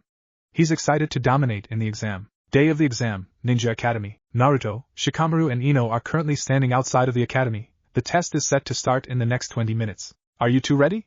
Asked Naruto. He received 2 nods. Grinning, Naruto charges straight into the academy. Both his teammates are right behind him. Going up the stairs, Naruto and Ko see that a large group is gathered around the doors for the exam. After looking at it for a moment, wait, aren't we on the second floor? Oh, I get it. Naruto turns to his teammates. Let's sneak through. No use drawing attention to ourselves like idiots. Drop the henge, losers. We noticed the genjutsu right when we got here, losers. Announced Sasuke. Most started whispering except Naruto, whose sweat dropped at his friend. The two guarding the door looked at each other for a moment before shrugging. Someone would notice sooner or later. Good luck, hopefully you all won't be killed in the exam. Announced one of the Chunin. Both left, and the gathered genin started whispering amongst each other. Naruto turned to his teammates with a sigh. Let's just go take the test, said Naruto before leading them away. So far Naruto isn't impressed by anyone. He felt a large chakra signature on the 3rd floor, but other than Sasuke nobody sparks any interest. Right as Naruto was about to climb the stairs, he stopped by a team of genin, a green-clad spandex wearing genin in particular. The other two were staring at him. The girl seemed normal, but the other boy, he seemed angry about something, not to mention a Hyuga. So he probably has the classic stick lodged in his rectum. But he can't judge too much, his best friend has won himself. The green-clad genin steps forward. Please stop. My name is Rock Lee and I challenge you. Naruto sends you to a one-on-one match to determine if my hard work can overcome your genius, Lee said with a thumbs up. Naruto opens his mouth to respond, but his teammate responds, Lee, enough of this foolishness. The Senju is out of your league, he's more fit to my speed. My name is Neji Hyuga, Neji introduced. Naruto nods. I'm Naruto Senju. This is Shikamaru Nara and Ino Yamanaka. Lee, if you want to fight, wait until the exams. I will gladly fight you, either of you. Challenged Naruto. He needs someone to challenge him. Someone snorted from behind. As if these two can keep up with the likes of us, Sasuke said as he walked up with his teammates. Lee got another fire in his eyes at spotting another genius. Neji speaks first. I believe you are pressuring too much, Uchiha, sneered Neji. The Hyugas and the Uchiha were never on the best terms, Jujutsu rivalry and whatnot. Naruto become tired with the whole thing. Well, you can fight them, Sasuke. If they beat you, I will fight them. You be a good boy now, Naruto said, pulling his teammates away before someone else could say anything. Team 10 entered the classroom and waited in a corner for the exam to start. I see that Team 10 made it to the exams after all, announced Kiba from behind them. Naruto cursed that ankle, thought Team 8 was ready for the exam. Now he has to deal with Kiba. Yes, we did, Kiba. Everyone wants a piece of me, so it took a while to get here, Naruto said without looking at Kiba. He likes pissing off the Inuzuka. The Aburame and Hyuga are standing quietly behind Kiba. Naruto turns to Hinata. Hey Hinata, what can you tell me about Neji? Asked Naruto. Hinata blushes at the attention from Naruto. He is very strong. I think he is the strongest genin other than you and Naruto-kun, answered Hinata. She mentally berates herself for stuttering. She has been working on her confidence, but talking directly to Naruto is too much for right now. Naruto nods with a serious face, ignoring Kiba's exaggerated exclaims about his strength. Naruto makes a mental note to put the Inuzuka in his place. Either he will or someone else will, but Naruto wants the satisfaction of doing it himself. Sasuke enters the room and silently walks up to Naruto. Naruto looks at him for a moment, and both turn away from their teams. I hope you've improved. So far, other than the Hyuga's team, nobody looks strong enough. Well, that's not true. Someone here has a lot of chakra, and I mean a lot, said Naruto. Sasuke nods. Someone from Suna, I'm sure. I didn't spot anyone either that warrants any worry. Neji was telling me that he is fated to beat both of us. Oh, something. Who listens to that stuff anyway, said Sasuke. Naruto was about to respond when a silver-haired genin walked up to the group of rookies. You all should keep it down. Everyone here is going to target you since this is your first exam. I'm Kabuto, by the way, announced the silver-haired genin. The fools here aren't that intimidating, said Naruto before letting his chakra flare while looking blankly at the sea of genin. Most started to look away and whisper. Naruto snorts at the lackluster response. He shouldn't be surprised that the genin that are taking years to complete this test are total shit. Sasuke next to him looks equally unimpressed. Be that as it may, ninjas are supposed to be stealthy, right? Kabuto said noncommittally. Kabuto takes out a stack of cards and looks over the rookies. Are any of you curious about the competition? These cards have info on every genin in attendance, asked Kabuto. Naruto snorts and looks away, like he needs any info on the fools who were scared of him after flaring his chakra. Sasuke doesn't really care either. Kabuto looks at the gathered genin with a frown. He expected someone to ask about the competition. So are you done? Asked Sasuke. This guy thinks that he needs to get info to handle these scrubs, as if, I guess you guys are just so strong you don't need help. Good luck, Kabuto said before walking off. Not like he cared either way, he just wanted to make sure the Uchiha passes. Before anyone could say anything else and walk to Jonin, "Take your seats, the test will begin in a moment," ordered the Jonin. All of the genin did as they were told. The sounding Chunin started passing around paper packets and pencils. "My name is Ibiki Marino, and I will be the proctor for this test. You will need to complete the test, get caught cheating 5 times, and not only do you fail but so does your entire team. Now if you have any questions I will be ignoring them. Now begin," ordered Ibiki. Naruto started going through the test. It was very hard but he managed to finish it to at least give him a pass. Naruto surveyed the room. Most genin have a different technique for cheating or are just smart enough to do the test themselves. After an hour Ibiki cleared his throat, gathering everyone's attention. "Now you have one last question to answer. Failure to answer the quest will not only result in yours and your teammates' failure but none of you will be able to pass ever, or you can refuse and take the test next time," Ibiki informed the Chunin wannabes. With Ibiki's stone face and his denial to everyone's claims that he couldn't do that, genin started to crumble and decline taking the test. One by one the genin start quitting. Naruto looks around and sees that both his teammates are going to continue. Naruto sees Sasuke and his team and notices that they are also looking confident. Naruto spots the Hyuga heiress next to him. Surprisingly, he never noticed that she was right next to him. Hinata didn't look the most confident in herself and looks like she was about to quit. Naruto didn't like that. He's seen her fight and has heard from Sasuke that the Hyuga was actually quite strong. Naruto just needs to help her see that. "But Hinata, don't give up. I believe in you. I know you can do it," Naruto whispered to Hinata, the Hyuga heiress who looked like she has been in the sun for 10 straight hours. Naruto doesn't know why she's all red but she looks more confident now Ibiki looked over the remaining genin. There are more than he likes but enough to let them go. "Now for the final question, you pass," announced Ibiki. Naruto blinked for a moment. "So it was a test of courage?" "Ah, whatever, I passed. Though Naruto." Ibiki goes on to explain why everyone passed and took off his bandana. Naruto just focused on the new jutsu he's been trying to make. Naruto is brought out of his thoughts when the door opened and another jonin walked in. "Hello, my name is Kurenai Yuhi. Follow me to the next test," Kurenai said before leaving the room. Training Ground 44. After arriving to the training ground, Naruto looks around at the surviving genin. The Sand and Oto team are the only ones who stood out aside from the Konoha teams. Naruto froze when he stretched his senses. When he looked over he locked eyes with the girl from Kusa. She didn't seem out of the ordinary but Naruto could feel the chakra emanating from the girl. She has more chakra than his Obasan, which isn't good. Naruto looks around for a moment, and walks off. None of the surround ninja notice or care that Naruto walked off. Naruto walks behind a tree and sends a burst of chakra into the tree. After a moment Naruto turns around and 3A and BU are looking directly at him. Naruto nods to a certain Tora operative who nods back. "What is the problem, Senju-san?" asked Tora. Naruto frowns. "The Kusa Kunoichi, she has more chakra than Tsunade Obasan and is hiding it almost perfectly. I had to really focus to feel it. That can't be good, right?" The ANBU look towards each other and nod.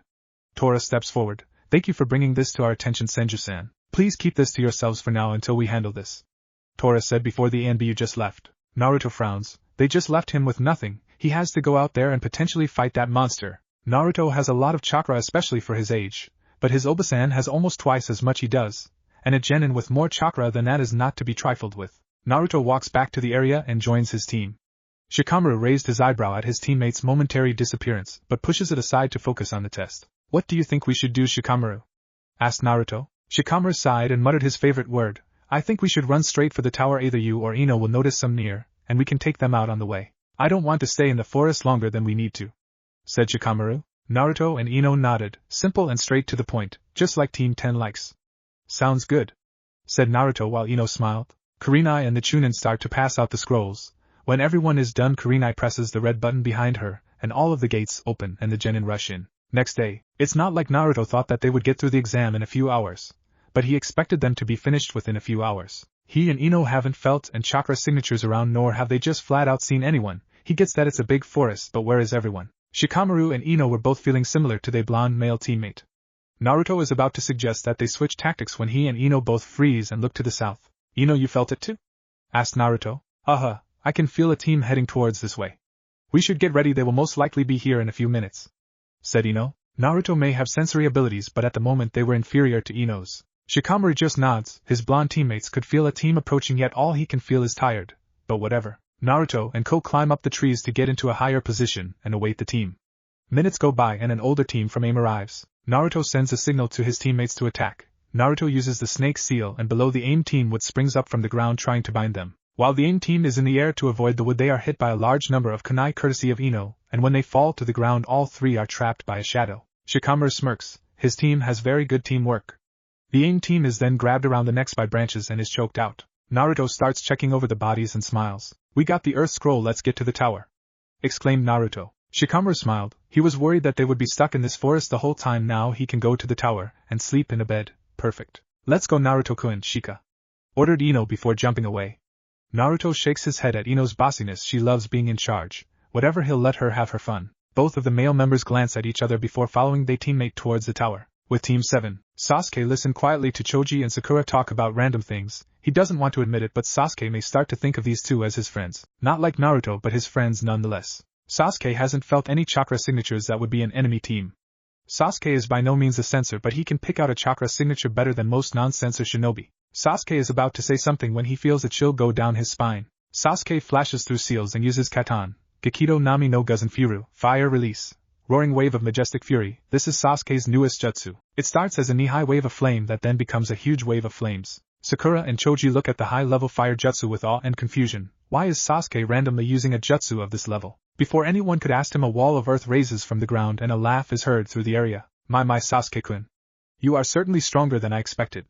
An amused voice says from behind the wall. A very pale man with an Oto headband and tan clothes with a purple rope bow tie around his waist.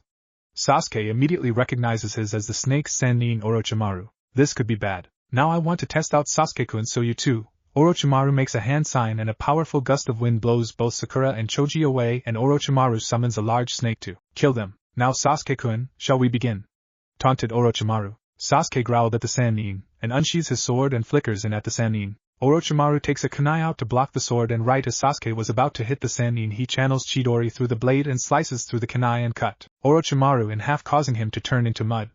Sasuke is then blindsided by the Sannin, and is on the receiving end of a clearly superior taijutsu user. Sasuke manages to bat away the Sannin thanks to his Sharingan. Sasuke flies through seals and uses Katan, Gokaki no Jutsu, fire release, grand fireball technique. Orochimaru easily dodges and goes back on the offense. Orochimaru decides to test the Uchiha's Kenjutsu. Being a master himself, he wants to see what his future vessel is capable of.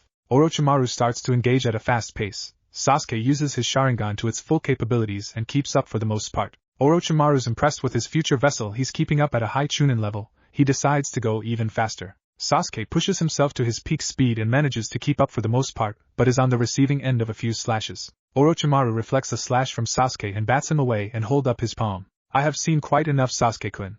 You are very impressive. Had this been more time where you could gather experience much faster, I have to say you could be at Jonin level already, much like your brother, praised Orochimaru, who was building chakra for a jutsu discreetly. Sasuke used this moment to take a breather. He hasn't ever had to go that strong for that long. Usually his fights with Naruto don't last this long. Either they mutually give up or Naruto wins.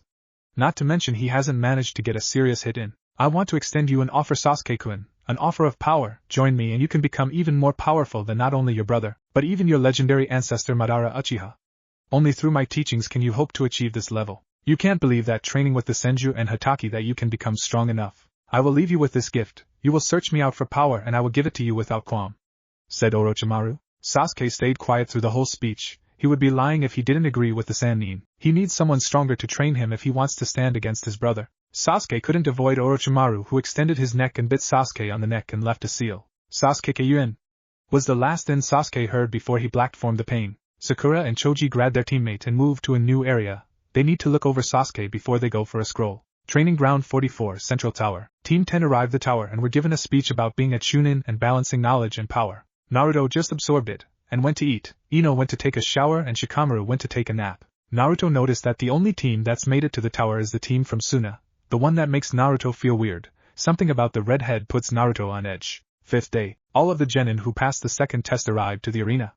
Naruto noticed that an Oto team, the Suna team, an older Konoha team, and the rookie 9. Naruto is impressed that Team 8 passed. Sasuke is strong enough to make sure his team passes, but who on Team 8 kept them moving forward? Probably Shino. Kurenai steps forward. Congratulations on passing the second test and showing your skills. But there are too many of you and we need a preliminary tournament before we proceed. That was met with outrage from a select few of genin, mostly Kiba. Hate stepped forward and settled down the room. Yes, this is for real. My name is Gecko Hate and I will be the proctor for the preliminary matches. Now you names would be on the screen behind me and the two people called with fight. The winner goes to the finals, said Hate. The first names were on the screen, Sasuke Uchiha vs Yoroi Akato. The rest of the room went to the viewing area. As Naruto passed Sasuke, he noticed that he was clenching his shoulder in pain. He made a note to ask about it later. Hate signaled for the match to start. Sasuke didn't move, opting to stay on the defense. Yoroi rushed in without hesitation. Right as he was about to punch Sasuke, his hand started to glow, and he grabbed a hold of Sasuke's arm. Sasuke was surprised by the tactic but understood as he started to feel his chakra draining. Sasuke decided to end the fight and punched Yoroi in the gut and elbowed him in the back of the neck. It wasn't very exciting, but Sasuke wasn't trying to impress. Winner Sasuke Uchiha, announced Hate, which was met with clapping and Sakura's loud cheers. As the board started to spin, Sasuke is taken by Kakashi to deal with his seal. Naruto noticed this as well and frowned. What the hell is going on? The board stopped. Temari vs. Tenten. Teen Guy's resident taijutsu user's cheers could be heard for miles as Tenten takes the floor. Temari has a mean smirk on her face and eyes Tenten. Hopefully you can entertain me for a little while, taunted Temari. Tenten just frowned and pulled out her scroll. Hate signaled for the start, and Tenten jumped into the air and launched a hailstorm of weapons towards Temari. All of the weapons changed directions and miss. Everyone who knows Tenten looks on with shock. She never misses. Looks like I won this match if that's all you can do, commented Temari. Her only noticeable change was that her fan was slightly open and a purple circle is showing on it. Tenten growled and uses her best move, the Sashoryu, Twin Rising Dragons. Tenten releases a ridiculous amount of weapons at Temari, who unleashes a powerful gust of wind off, setting all of the weapons. Tenten didn't let that bother her as she has all of the weapons attached to ninja wire and tried to swing them at Temari. Temari backflips and blows all the weapons away and uses Kamaitachi no Jutsu, Sickle Weasel technique, on Tenten, who is midair. Tenten is on the receiving end of a tornado of razor winds. She falls to the ground unconscious. Guy catches his student before she can land on the floor. If you were to face any other genin, I think you would have won or put up a much better fight, Tenten-chan. But this girl was your worst opponent, thought Guy. Naruto frowned at the match. It could have been much better if either were facing an opponent that would make a better match, not a horribly uneven match. Oh well, the life as a ninja is never fair. The screen flashed names. Sakura Haruno vs. Ino Yamanaka. Naruto and Shikamaru look at Ino with a worried gaze. Naruto walks forward towards his female teammate. Ino, don't worry, okay? I know you can do it, encouraged Naruto with a smile. Shikamaru was about to say something but is silenced by Asuma. When he looked at his sensei, he had a small smile on his face. Ino didn't look away from the names until she heard Naruto. Thanks, Naruto-kun. If I win, would you want to get some more ramen afterwards? Asked the hopeful Ino. Naruto smiled and nodded, hoping that it will give her some motivation. Ino gained a determined look and went to the floor and met her childhood friend. Let's do this, Ino pig. I won't fight you over Sasuke-kun. I'm not some childish girl anymore, announced Sakura. Ino raised an eyebrow in confusion. Fight over Sasuke? Did Sakura still think that she still chased after Sasuke? Okay, billboard brow. Let's just do this, okay? Ino replied. Ino charged in to engage Sakura with taijutsu. Ino went in with all of her speed, going for a kick. Sakura ducked under the kick and went for a 3-punch combo. Ino leaned out of the way of the first punch, blocked the second, and redirected the third before kneeing Sakura and spin-kicking Sakura, making her tumble away. Naruto smiles at Ino. Her taijutsu has really improved since becoming a genin.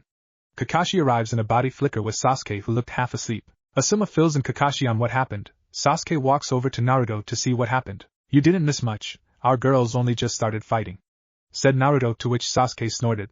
His girl? As if Sakura is the last girl he would want. He slightly shivers. Fangirls always bothered him. Back in the fight, both Ino and Sakura are trading blows with great taijutsu form but average speed. Sakura would land a punch but would be kicked by Ino. Both are arguably even. Naruto turns to Sasuke with a smirk. I bet Ino can beat Sakura, challenged Naruto. Sasuke, not physically capable to refuse a challenge from Naruto, turns to the Senju. You're on Senju, 10,000 Ryo? Challenged Sasuke, to which everyone in hearing range widened their eyes in shock at the amount being bet. Done, a woman's voice said from behind them. Everyone turns around to see Tsunade, who has a smirk on her face. Naruto smiles. Oba-san, I didn't know you would be watching, exclaimed Naruto. Tsunade smiles at Naruto and walks up to him. Well, I was bored and Shizen is working at the hospital, so I decided to come watch. By the way, your shift at the hospital is tomorrow, said Tsunade. Naruto sighs. The one thing that he doesn't like about being a medic ninja are the long hospital shifts. Back in the fight, Ino managed to land a hard kick and daze Sakura. Ino weaved through hand seals and uses Doton, Doria Dangan no Jutsu, Earth Release, Mud Bullet technique. She fired a basketball-sized mud ball at Sakura that hit her in the chest, knocking her out. Ino sent a mental thanks to Naruto for teaching her the jutsu. Winner Ino Yamanaka, announced Hate. Naruto cheered for his teammate and happily took the money from Sasuke, which was snatched out of his hand by Tsunade, and she put it in a safe place between her. Most of the males in the room saw it and started to salivate at the legendary. Naruto sent out a blast of killing intent to get everyone to focus on anything other than his Obasan's boobs. Ino ran back up to her teammates and was congratulated by Asuma and Shikamaru. Naruto smiles and gives her a thumbs up. Great job, Ino, congratulated Naruto. Ino smiled and watched as the screen went through names. Zaka vs. Dosu. The following fight was unimpressive, Both wouldn't shut up and it ended in a tie. Shino Abirame vs Choji Akimichi. Shino was in control of the fight for the entire match and drained Choji of all of his chakra before the Akimichi surrendered. Kankuro vs Misumi. Kankuro killed Misumi, just flat out killed him. The match itself was kind of boring. Gaara vs Rock Lee. Lee showed everyone in attendance the meaning of going all out. After opening 5 inner gates he almost managed to pulverize Gaara. But it was all for naught when in the end Lee was beaten. Had it not been for Tsunade and Naruto being in attendance, Lee could have been hospitalized. But after they were done, Lee could continue to watch the fights. Hinata Hyuga vs Neji Hyuga. Hinata managed to fight with all of the might she could but was defeated in the end. Neji barely spoke, but he had a look of pure hatred on his face. Kin vs Shikamaru Nara. Shikamaru lead Kin by the nose during the match and knocked the girl out by making her hit her head on the wall. Naruto Senju vs Kiba Inuzuka. Most of the people knew the outcome before the match even started. Naruto beat Kiba without taking a hit. After Naruto's match, the winners went to the floor. Hate cleared his throat to get everyone's attention. He passed around a box with numbers in it. I want all of you to take a number and call it out. 1 said Naruto, 4 said Sasuke, 5 said Ino, 2 said Neji, 7 said Shikamaru, 3 said Gaara, 6 said Temari, 8 said Kankuro, 9 said Shino. Okay, the order is Naruto Senju vs Neji Hyuga, Sasuke Uchiha vs Gaara, Ino Yamanaka vs Temari, Shikamaru Nara vs Kankuro. You all will have 1 month to prepare for the finals. Train hard. Announced Hate. All of the genin started to leave. Sasuke walked up to Naruto. I'll see you in round 2. Senju, train hard, said Sasuke before leaving. Naruto walks up to Tsunade. Well, Naruto-chan, what are you going to do for the month? Asked Tsunade, smiling internally at the grown Naruto. Let's out for the nickname. I have a lot to learn still from the scroll and I can never get too good at taijutsu, said Naruto. Tsunade nods and they start to leave the arena to head home. Next day, Hokage's office. Do you think he would want, or even need me to train him? Asked Jiraiya. He just spent the last 15 minutes listening to his teammate and sensei tell him what they know about Naruto's current skills. He was impressed to say the least. Tsunade narrows his eyes and thought, I would say that it wouldn't hurt to at least spar with you, to get a different feel for a superior opponent. He is just going to learn all of my weaknesses and our spars won't be as meaningful. Not to mention you are the only one who can link him to his parents, you know the most about them and can teach him their legacy, said Tsunade, to which Hiruzen nods in agreement. Jiraiya smiles a bit. He is excited at the chance to train his godson. His expression becomes grim. That organization I have been telling you two about is starting to move again. Naruto needs to be ready, because when they come for him he will have to fight and they aren't pushovers. I would be hesitant to fight some of these guys, said Jiraiya. The only 2 Jiraiya is actually worried about that he knows of is Kisame and whoever the leader is. If they can scare away Orochimaru, then that person is not to be messed with. He has confidence that he can fight on even ground with anyone, but he will need to prepare for those 2. Tsunade frowns at the mention of the Rouge group. They want to take away her nephew and surrogate son. Like hell they will. She'll die first. Then we need to tell him about the group. As soon as he knows, then he will start training for them. He is more than strong enough with the techniques I know he can do for this exam, not to mention the ones I don't know about that he has hidden up his sleeve. His priority should be for the Akatsuki, said Tsunade. Hiruzen nods. Yes, Naruto-kun is almost guaranteed a Chunin spot as he is, so I think you should at least test him to see how strong he currently is. Jiraiya, maybe he'll ask you to train him, said the third. Jiraiya nods and leaves the office to test his godson. Senju compound, with Naruto. Naruto is trying out a sensory exercise. With the Mokuton Kekkai Genkai he is a natural sensor pretty much attuned to nature, so right now he is expanding his range and making it more accurate. So far he has had little progress. Naruto perks up when he senses someone watching him in the tree line to his right. Naruto suppresses a smirk. The forest is his domain, and someone is trying to use it to spy on him, moron. Naruto forms the snake seal and the trees surrounding the figure start to attack him relentlessly. The spy jumps into the middle of the field to reveal that it was Jiraiya. Hey, you're Jiraiya. Why were you spying on me? Asked Naruto. He recognized this guy from his Obasan's pictures. Jiraiya smirks at Naruto recognizing him. Of course you have heard of the great and powerful Jiraiya. Tamer of toads and master of women, the one and only toad sage, exclaimed Jiraiya. Naruto gives a polite clap. The guy knows how to make an entrance, strange but good nonetheless. So what do you want? Asked Naruto. Jiraiya smirks. I'm going to test you starting now, said Jiraiya before springing forward. Naruto is barely able to duck under the swing and sends a punch to Jiraiya's leg. Jiraiya takes the hit, then kicks the blonde away. Naruto uses the distance to send out a jutsu. Mokuton, Hote no Jutsu, would release, laughing Buddha jutsu. Enormous with hands much larger than the ones used against the Suma during the Genin test attack Jiraiya. Jiraiya dodges too and hardens his hair and uses it as a shield from the last few hands. Naruto waits for Jiraiya to make his move and isn't let down when thousands of Saban fly at him. He is forced to make a wood wall to block them all. Jiraiya charges the wall and destroys it with the Rasengan. After blasting through the wall he is met with a blue sandal to the face. After Naruto kicked the Toad Sage back he goes through more signs for a new jutsu and his very own creation, Mokuton, Meiroi Shuk no Renda, would release. Barrage of the Enlightened Monk. This jutsu takes from the Laughing Buddha jutsu but decreases the size of the fist for increased speed and numbers. Jiraiya is forced to block dodge and take a few wooden fists. He has to admit that this is a dangerous jutsu. If he were to take a direct hit it could shatter bone, let alone if all of them hit. However, Jiraiya isn't a Sannin for nothing. He uses the Katan, Ryuka no Jutsu, Fire Release, Dragon Fire technique, to burn away the jutsu and charge and knock out Naruto. Jiraiya is definitely impressed with Naruto. He may not have seen everything he is capable of, but he is quite the shinobi. 30 minutes later, Naruto groggily wakes up to see the Toad Sage eating food while writing something down. "You're really fast," commented Naruto. Jiraiya smirks. Minato said the same thing when they first sparred before he trained like crazy and became way faster than him. "You should have seen my other student kid," replied Jiraiya. "So what do you want now?" asked Naruto. Not that he didn't like the Toad Sage, but he has important training to do. Jiraiya thinks over how to say it but just decides to say it. "I want to train you, not only for the finals but to train you as my apprentice," said Jiraiya. Naruto's eyes widen. He didn't expect that at all. "Why?" asked Naruto, not knowing what else to say to that. "Look, kid, you're very talented, but you're a target for a very powerful group of S-rank criminals who are going to start hunting you for the biju sealed within you. I want to make sure you are strong enough to survive when that happens," Jiraiya said, hoping that he didn't scare the kid too bad. Naruto's eyes widen. Wow, you're S-rank, right? So I need to be as strong if not even stronger than you, huh? Okay, Jiraiya-sensei, I accept. But I want to learn that orb jutsu, it has a lot of potential," said Naruto. Jiraiya smirks at the last part. He has every intention on teaching the kid his birthright. "Okay, kid." Jiraiya's hell training begins now. Senju Compound, Training Ground. Over the last week Naruto has been on the receiving end of training that has made him regret even entering the Chunin Exams in the first place. Many like to think that Minato Namake's genius made it possible for him to achieve the feats he did at the age he was. But Naruto knows the truth. Jiraiya is a slave-driving perfectionist of a sensei.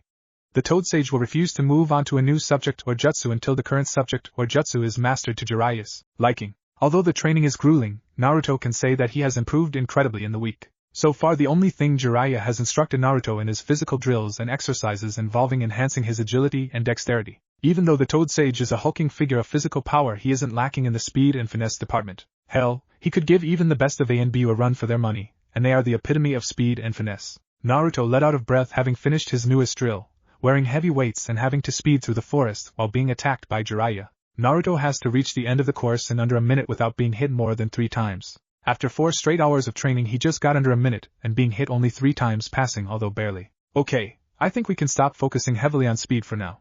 We are going to start focusing on your taijutsu. From my understanding your style is a mixture of the Shodame Hokage's forest style and the Naidame Hokage's running water style," said Jiraiya and nods when Naruto signals an affirmative. "With your increased speed we can start adding different attacks and grapples. I'm aware that you like staying at a range with your ninjutsu, but even the strongest of shinobi run out of chakra and need to have a strong foundation in taijutsu. So with that in mind the next chunk of training will be taijutsu while still doing speed exercises," finished Jiraiya. Naruto stays quiet for a moment and frowns for a moment. "Are we going to be training in anything other than taijutsu?" "I was hoping to learn the Rasengan, I think it was called," asked Naruto with hesitance. Jiraiya wasn't one to let the student dictate the training he knows best and has the data to prove, Minato Namake's being Exhibit A. Jiraiya snorted at the question. "Kid, as good as you are, it will take you too long to learn that jutsu in the time we have. For the month I have one jutsu I want to teach you if we have time, but I want to increase your taijutsu and physical abilities in general. In the spars we've had so far I can tell that your reflexes are incredible fast, bordering on the absurd, but you don't have the speed to take advantage of it, so that's what I want to help you with most." The Toad Sage suspects that Naruto has been training on his own, but he won't say anything as long as it doesn't interfere with this training. Naruto nods satisfied with the answer, and gets back up to continue his training. Mountains outside of Konoha. Sasuke fell to his knees in exhaustion. Kakashi's training has been the definition of grueling. Kakashi said that even though Sasuke's reserves are large for his age, they aren't big enough to fight a prolonged fight with opponents on the level he will fight in the exams. Examples being Naruto and Gaara. Both have incredible chakra reserves and stamina. So Kakashi made it the focus of this training so far to increase his reserves and chakra control. Sasuke can definitely feel the difference.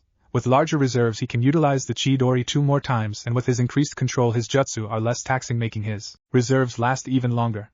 Kakashi told him that he went through the same training regime when he was a Chunin, but, much to Sasuke's envy, was when Kakashi was 6 years old. Sasuke doesn't understand how anyone could be a shinobi at that age, let alone a Chunin. Different times, he supposes. Kakashi eyed his student for a moment. "Very good, you're improving at an impressive rate. But for the next 2 weeks we will focus on your Sharingan and Genjutsu. From what I understand you are starting to study the illusionary art. Although I'm not as good as someone, I can give you the basics to excel in the art." Sasuke nods, unable to speak since he's still trying to catch his breath.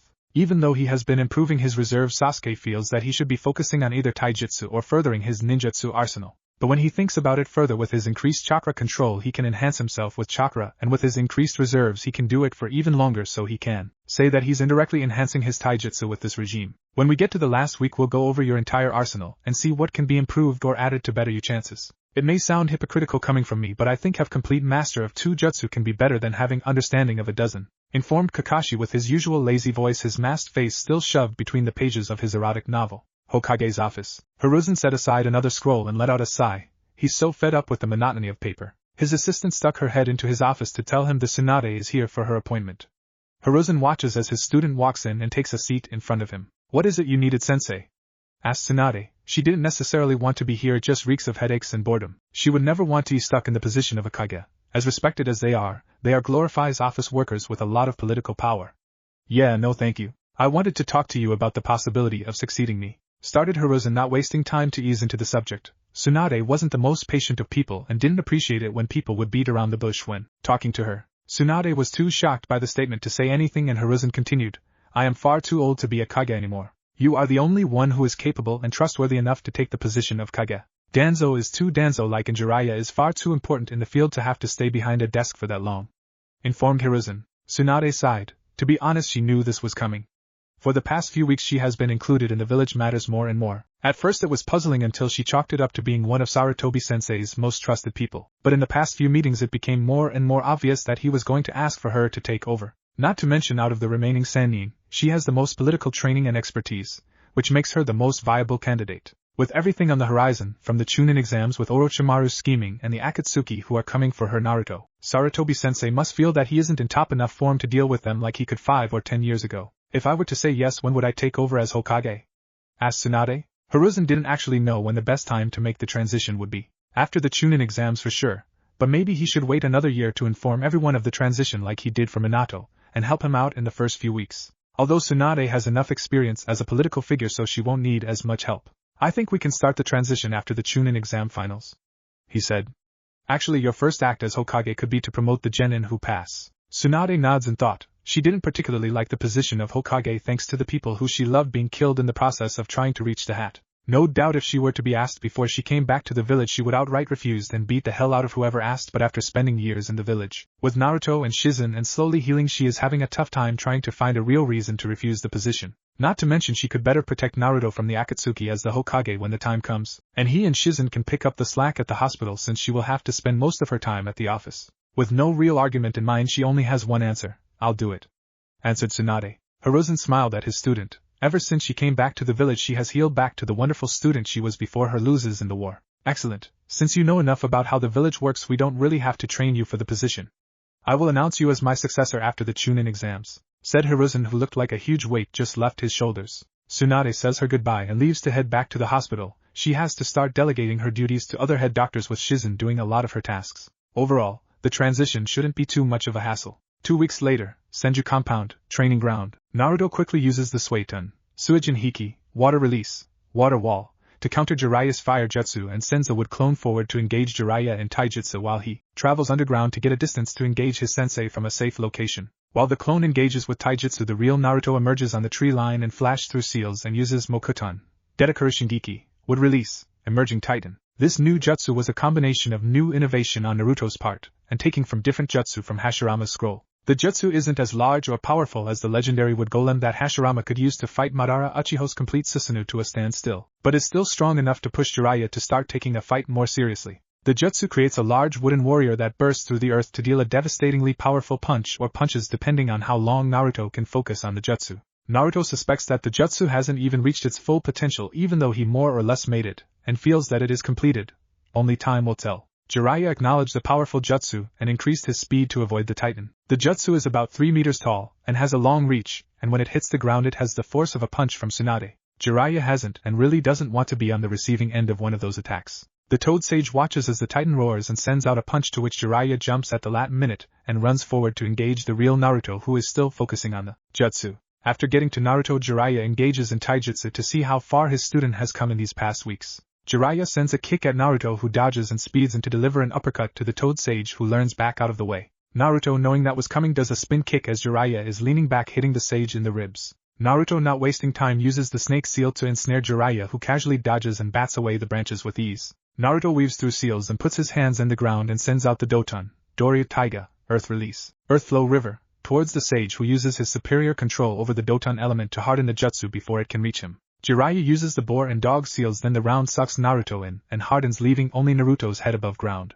Your speed has increased greatly, and your taijutsu is coming along very well. For the last week you are going to be working your wood release, specifically a jutsu that sensei wants you to learn. Tora should be here in a bit, until then take a rest. I'll see you in the finals, kid, called Jiraiya as he walked off. Naruto watched his sensei walk off before sitting on the ground and letting out a sigh. The training that the Toad Sage has been putting him through was, apparently, the same regimen that he put Minato Namikaze through when he was a genin under the Sannin. Naruto gains more respect for the yondaime. He managed to get through tests as a fresh genin that Naruto is having trouble with after months of training. Naruto guesses that the yondaime's reputation isn't all hype. Naruto feels a familiar presence but is too busy resting to move to look at it. Tired? Asked a slightly amused voice from behind him. Naruto manages to turn around to see a bandaged Tora-masked Anbu that used to train him in his Kekkai Genkai when he was younger. Now that Naruto thinks about it, the last time that he saw the Anbu, it was right before the second exam when he warned them about a genin with enormous reserves. What happened after my warning during the second test, Tora-sensei? Asked Naruto. Tora shifted uncomfortably at the question. It definitely wasn't his squad's brightest moment. The girl tore them apart and moved on to her objective, and succeeded if the curse mark on the last Uchiha's neck is any indication. However, as much as Tora likes Naruto, he's still a genin, and Orochimaru's activity in the second exam is classified. Nothing really came up of it, don't worry about it. Waved off Tora. Now we have about a week to teach you this jutsu, let's get started. Naruto let out a sigh. Looks like he won't be getting a break today. Mountains outside Konoha. Sasuke ducked under a kick and swings his sword upwards toward his sensei's neck, who jumps back to avoid the blade. Sasuke gets back to his feet and locks eyes with his sensei. Despite having two fully matured Sharingan, Sasuke is having trouble keeping his sensei in the illusion. Deciding to break the illusion, Sasuke weaves through more seals for a jutsu. Katon, Gokaki no Jutsu, Fire Release, Grand Fireball Technique. The meteor of fire flew towards Kakashi at an unprecedented speed, almost causing the copy ninja to falter. But he brushed aside the slight panic and retreated underground, and he came up to grab his student's ankles like he did in their first test, only for Sasuke to jump away and use more seals and attempt to harden the earth, trapping Kakashi.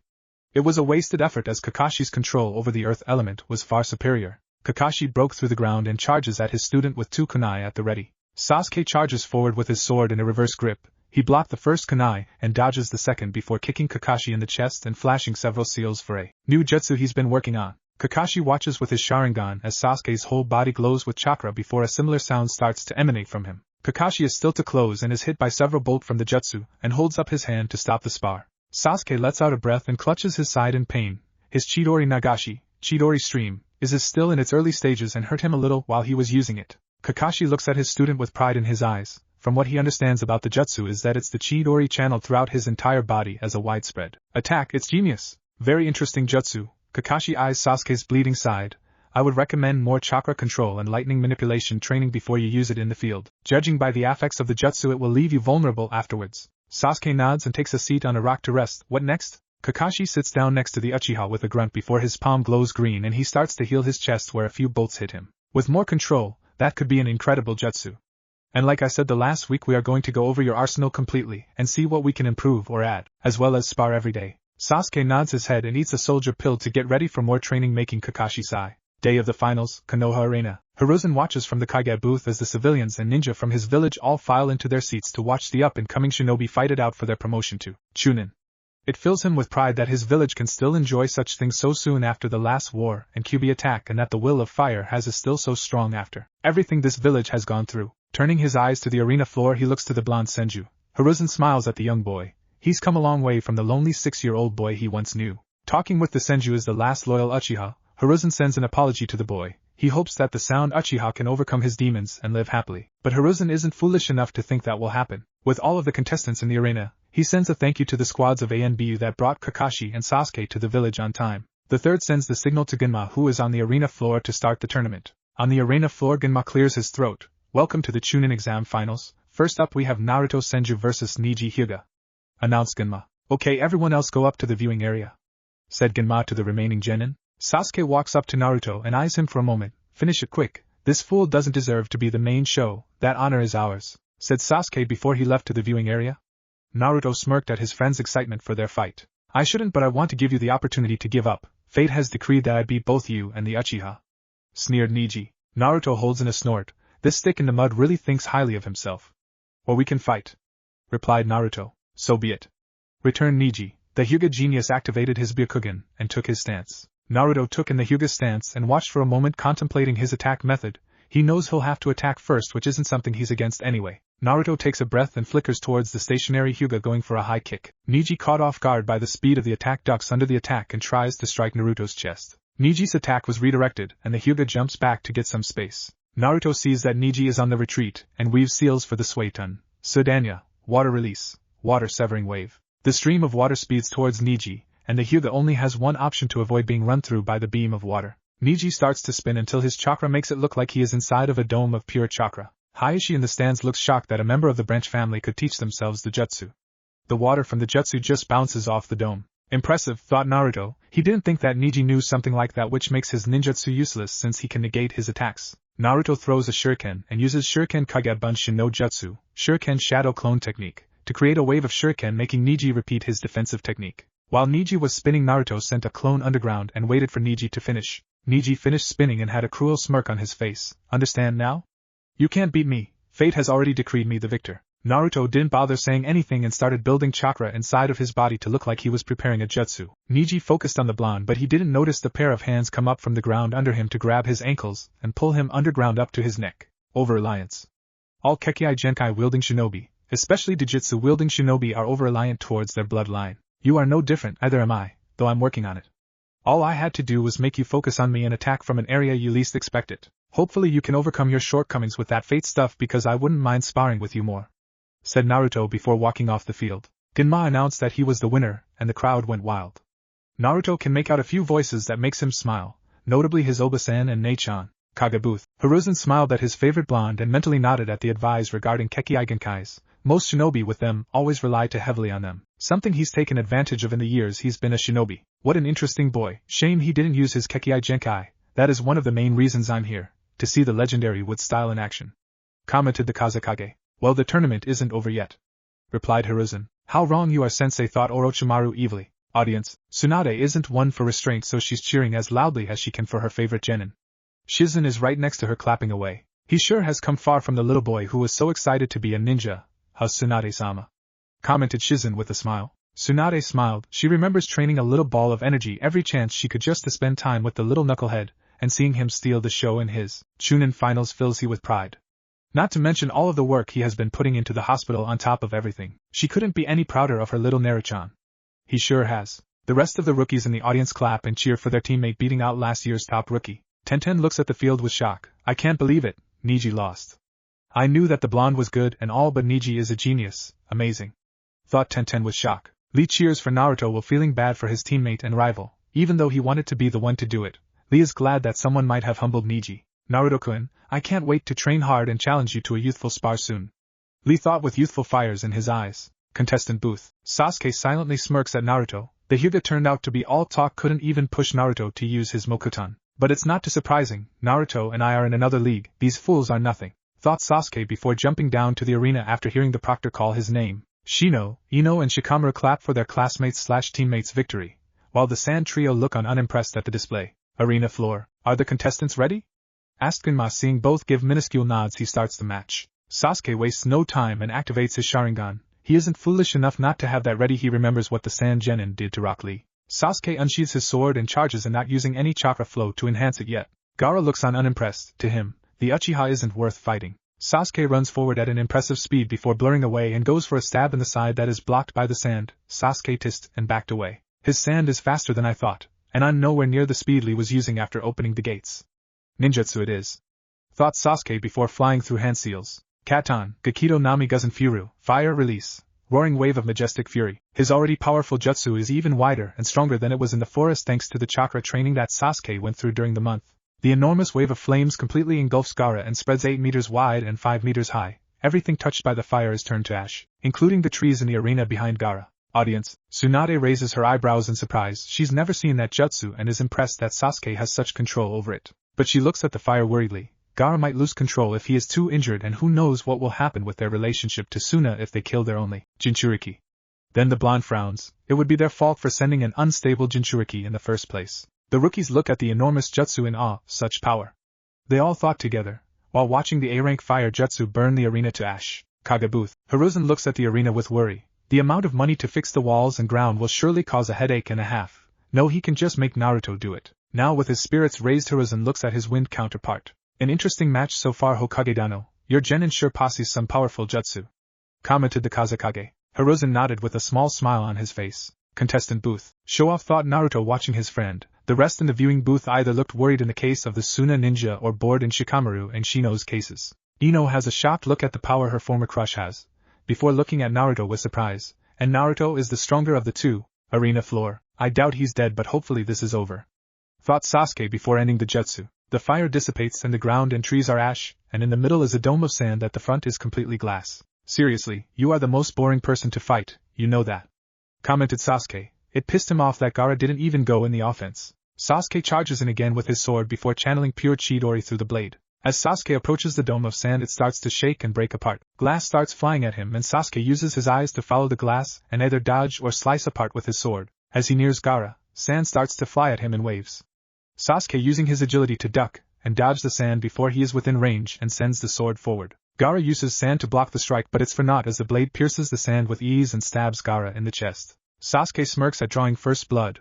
With the Sharingan he can see red chakra start to build up in Gaara's chest. Interesting. Contestant booth. Naruto watches the fight with a straight face. Sasuke is the strong of the two but is having trouble finding a way to deal damage. Naruto smirks at the lightning-covered sword and watches as Sasuke runs Gaara through with his sword before Naruto's eyes widen in shock. Flashback during the training month. Jiraiya watches as Naruto fights one of his clones in taijutsu with his new speed. Naruto! Come over here! Called out Jiraiya. Naruto runs over. What's up? I should tell you about what is coming in the finals. We suspect that we are going to be under attack, but we don't know when, but it will revolve around Gaara. Sensei thinks it will be after the tournament, when people least expect it. I just want you ready to take him down if, and when the time comes, ordered Jiraiya, to which Naruto nodded with a serious face. End flashback. Gaara's the signal. They're waiting for him to loose it and attack when everyone is distracted, thought Naruto with urgency before flickering towards his Obasan in the audience. Naruto searches the rows until he sees Tsunade and runs up to her. Obasan! I figured it out. They aren't waiting for a signal, Gaara is the signal, Naruto told her as quietly as he could while still conveying the urgency. Tsunade's eyes widen before all of them start to feel sleepy and feathers start to fall in their vision. All three medic ninja break the genjutsu before moving out of the way of a wind jutsu that was about to slice them in half. What is the meaning of this? Suna are our allies, roared Tsunade. She sees Sand and Sound Shinobi attack the stadium together, and watches as Chunin and Jonin fight away the attackers. Everyone feels the killing intent coming from the stadium and watches as an enormous sand mountain starts to form before a booming voice is heard. I'm free, I'ma kill all of ya, roared the Ichibi. Tsunade turns to look for Naruto but sees him running towards the Biju. She starts to have a small panic attack at seeing her surrogate son run towards a Biju. Please, please don't die, prayed Tsunade. Kage booth, inside the barrier. Isn't it wonderful, sensei? To see all of these Konoha shinobi die one by one, taunted Orochimaru still in disguise. Hiruzen growls and flared his chakra, breaking the roof they are standing on. At least I can correct my biggest mistake today. I can finally kill you, my traitorous student, snarled and infuriated Hiruzen, who throws off his Kage robes, showing the black battle attire underneath. So, you came prepared to die, chuckled Orochimaru, who threw off the Kazekage disguise. However, before any fighting can take place, they turn to the arena in shock. Arena floor. Moments before, Naruto lands next to Sasuke, who looks pretty banged up and looks up at the Biju. Think you can keep it distracted for a moment, Sasuke?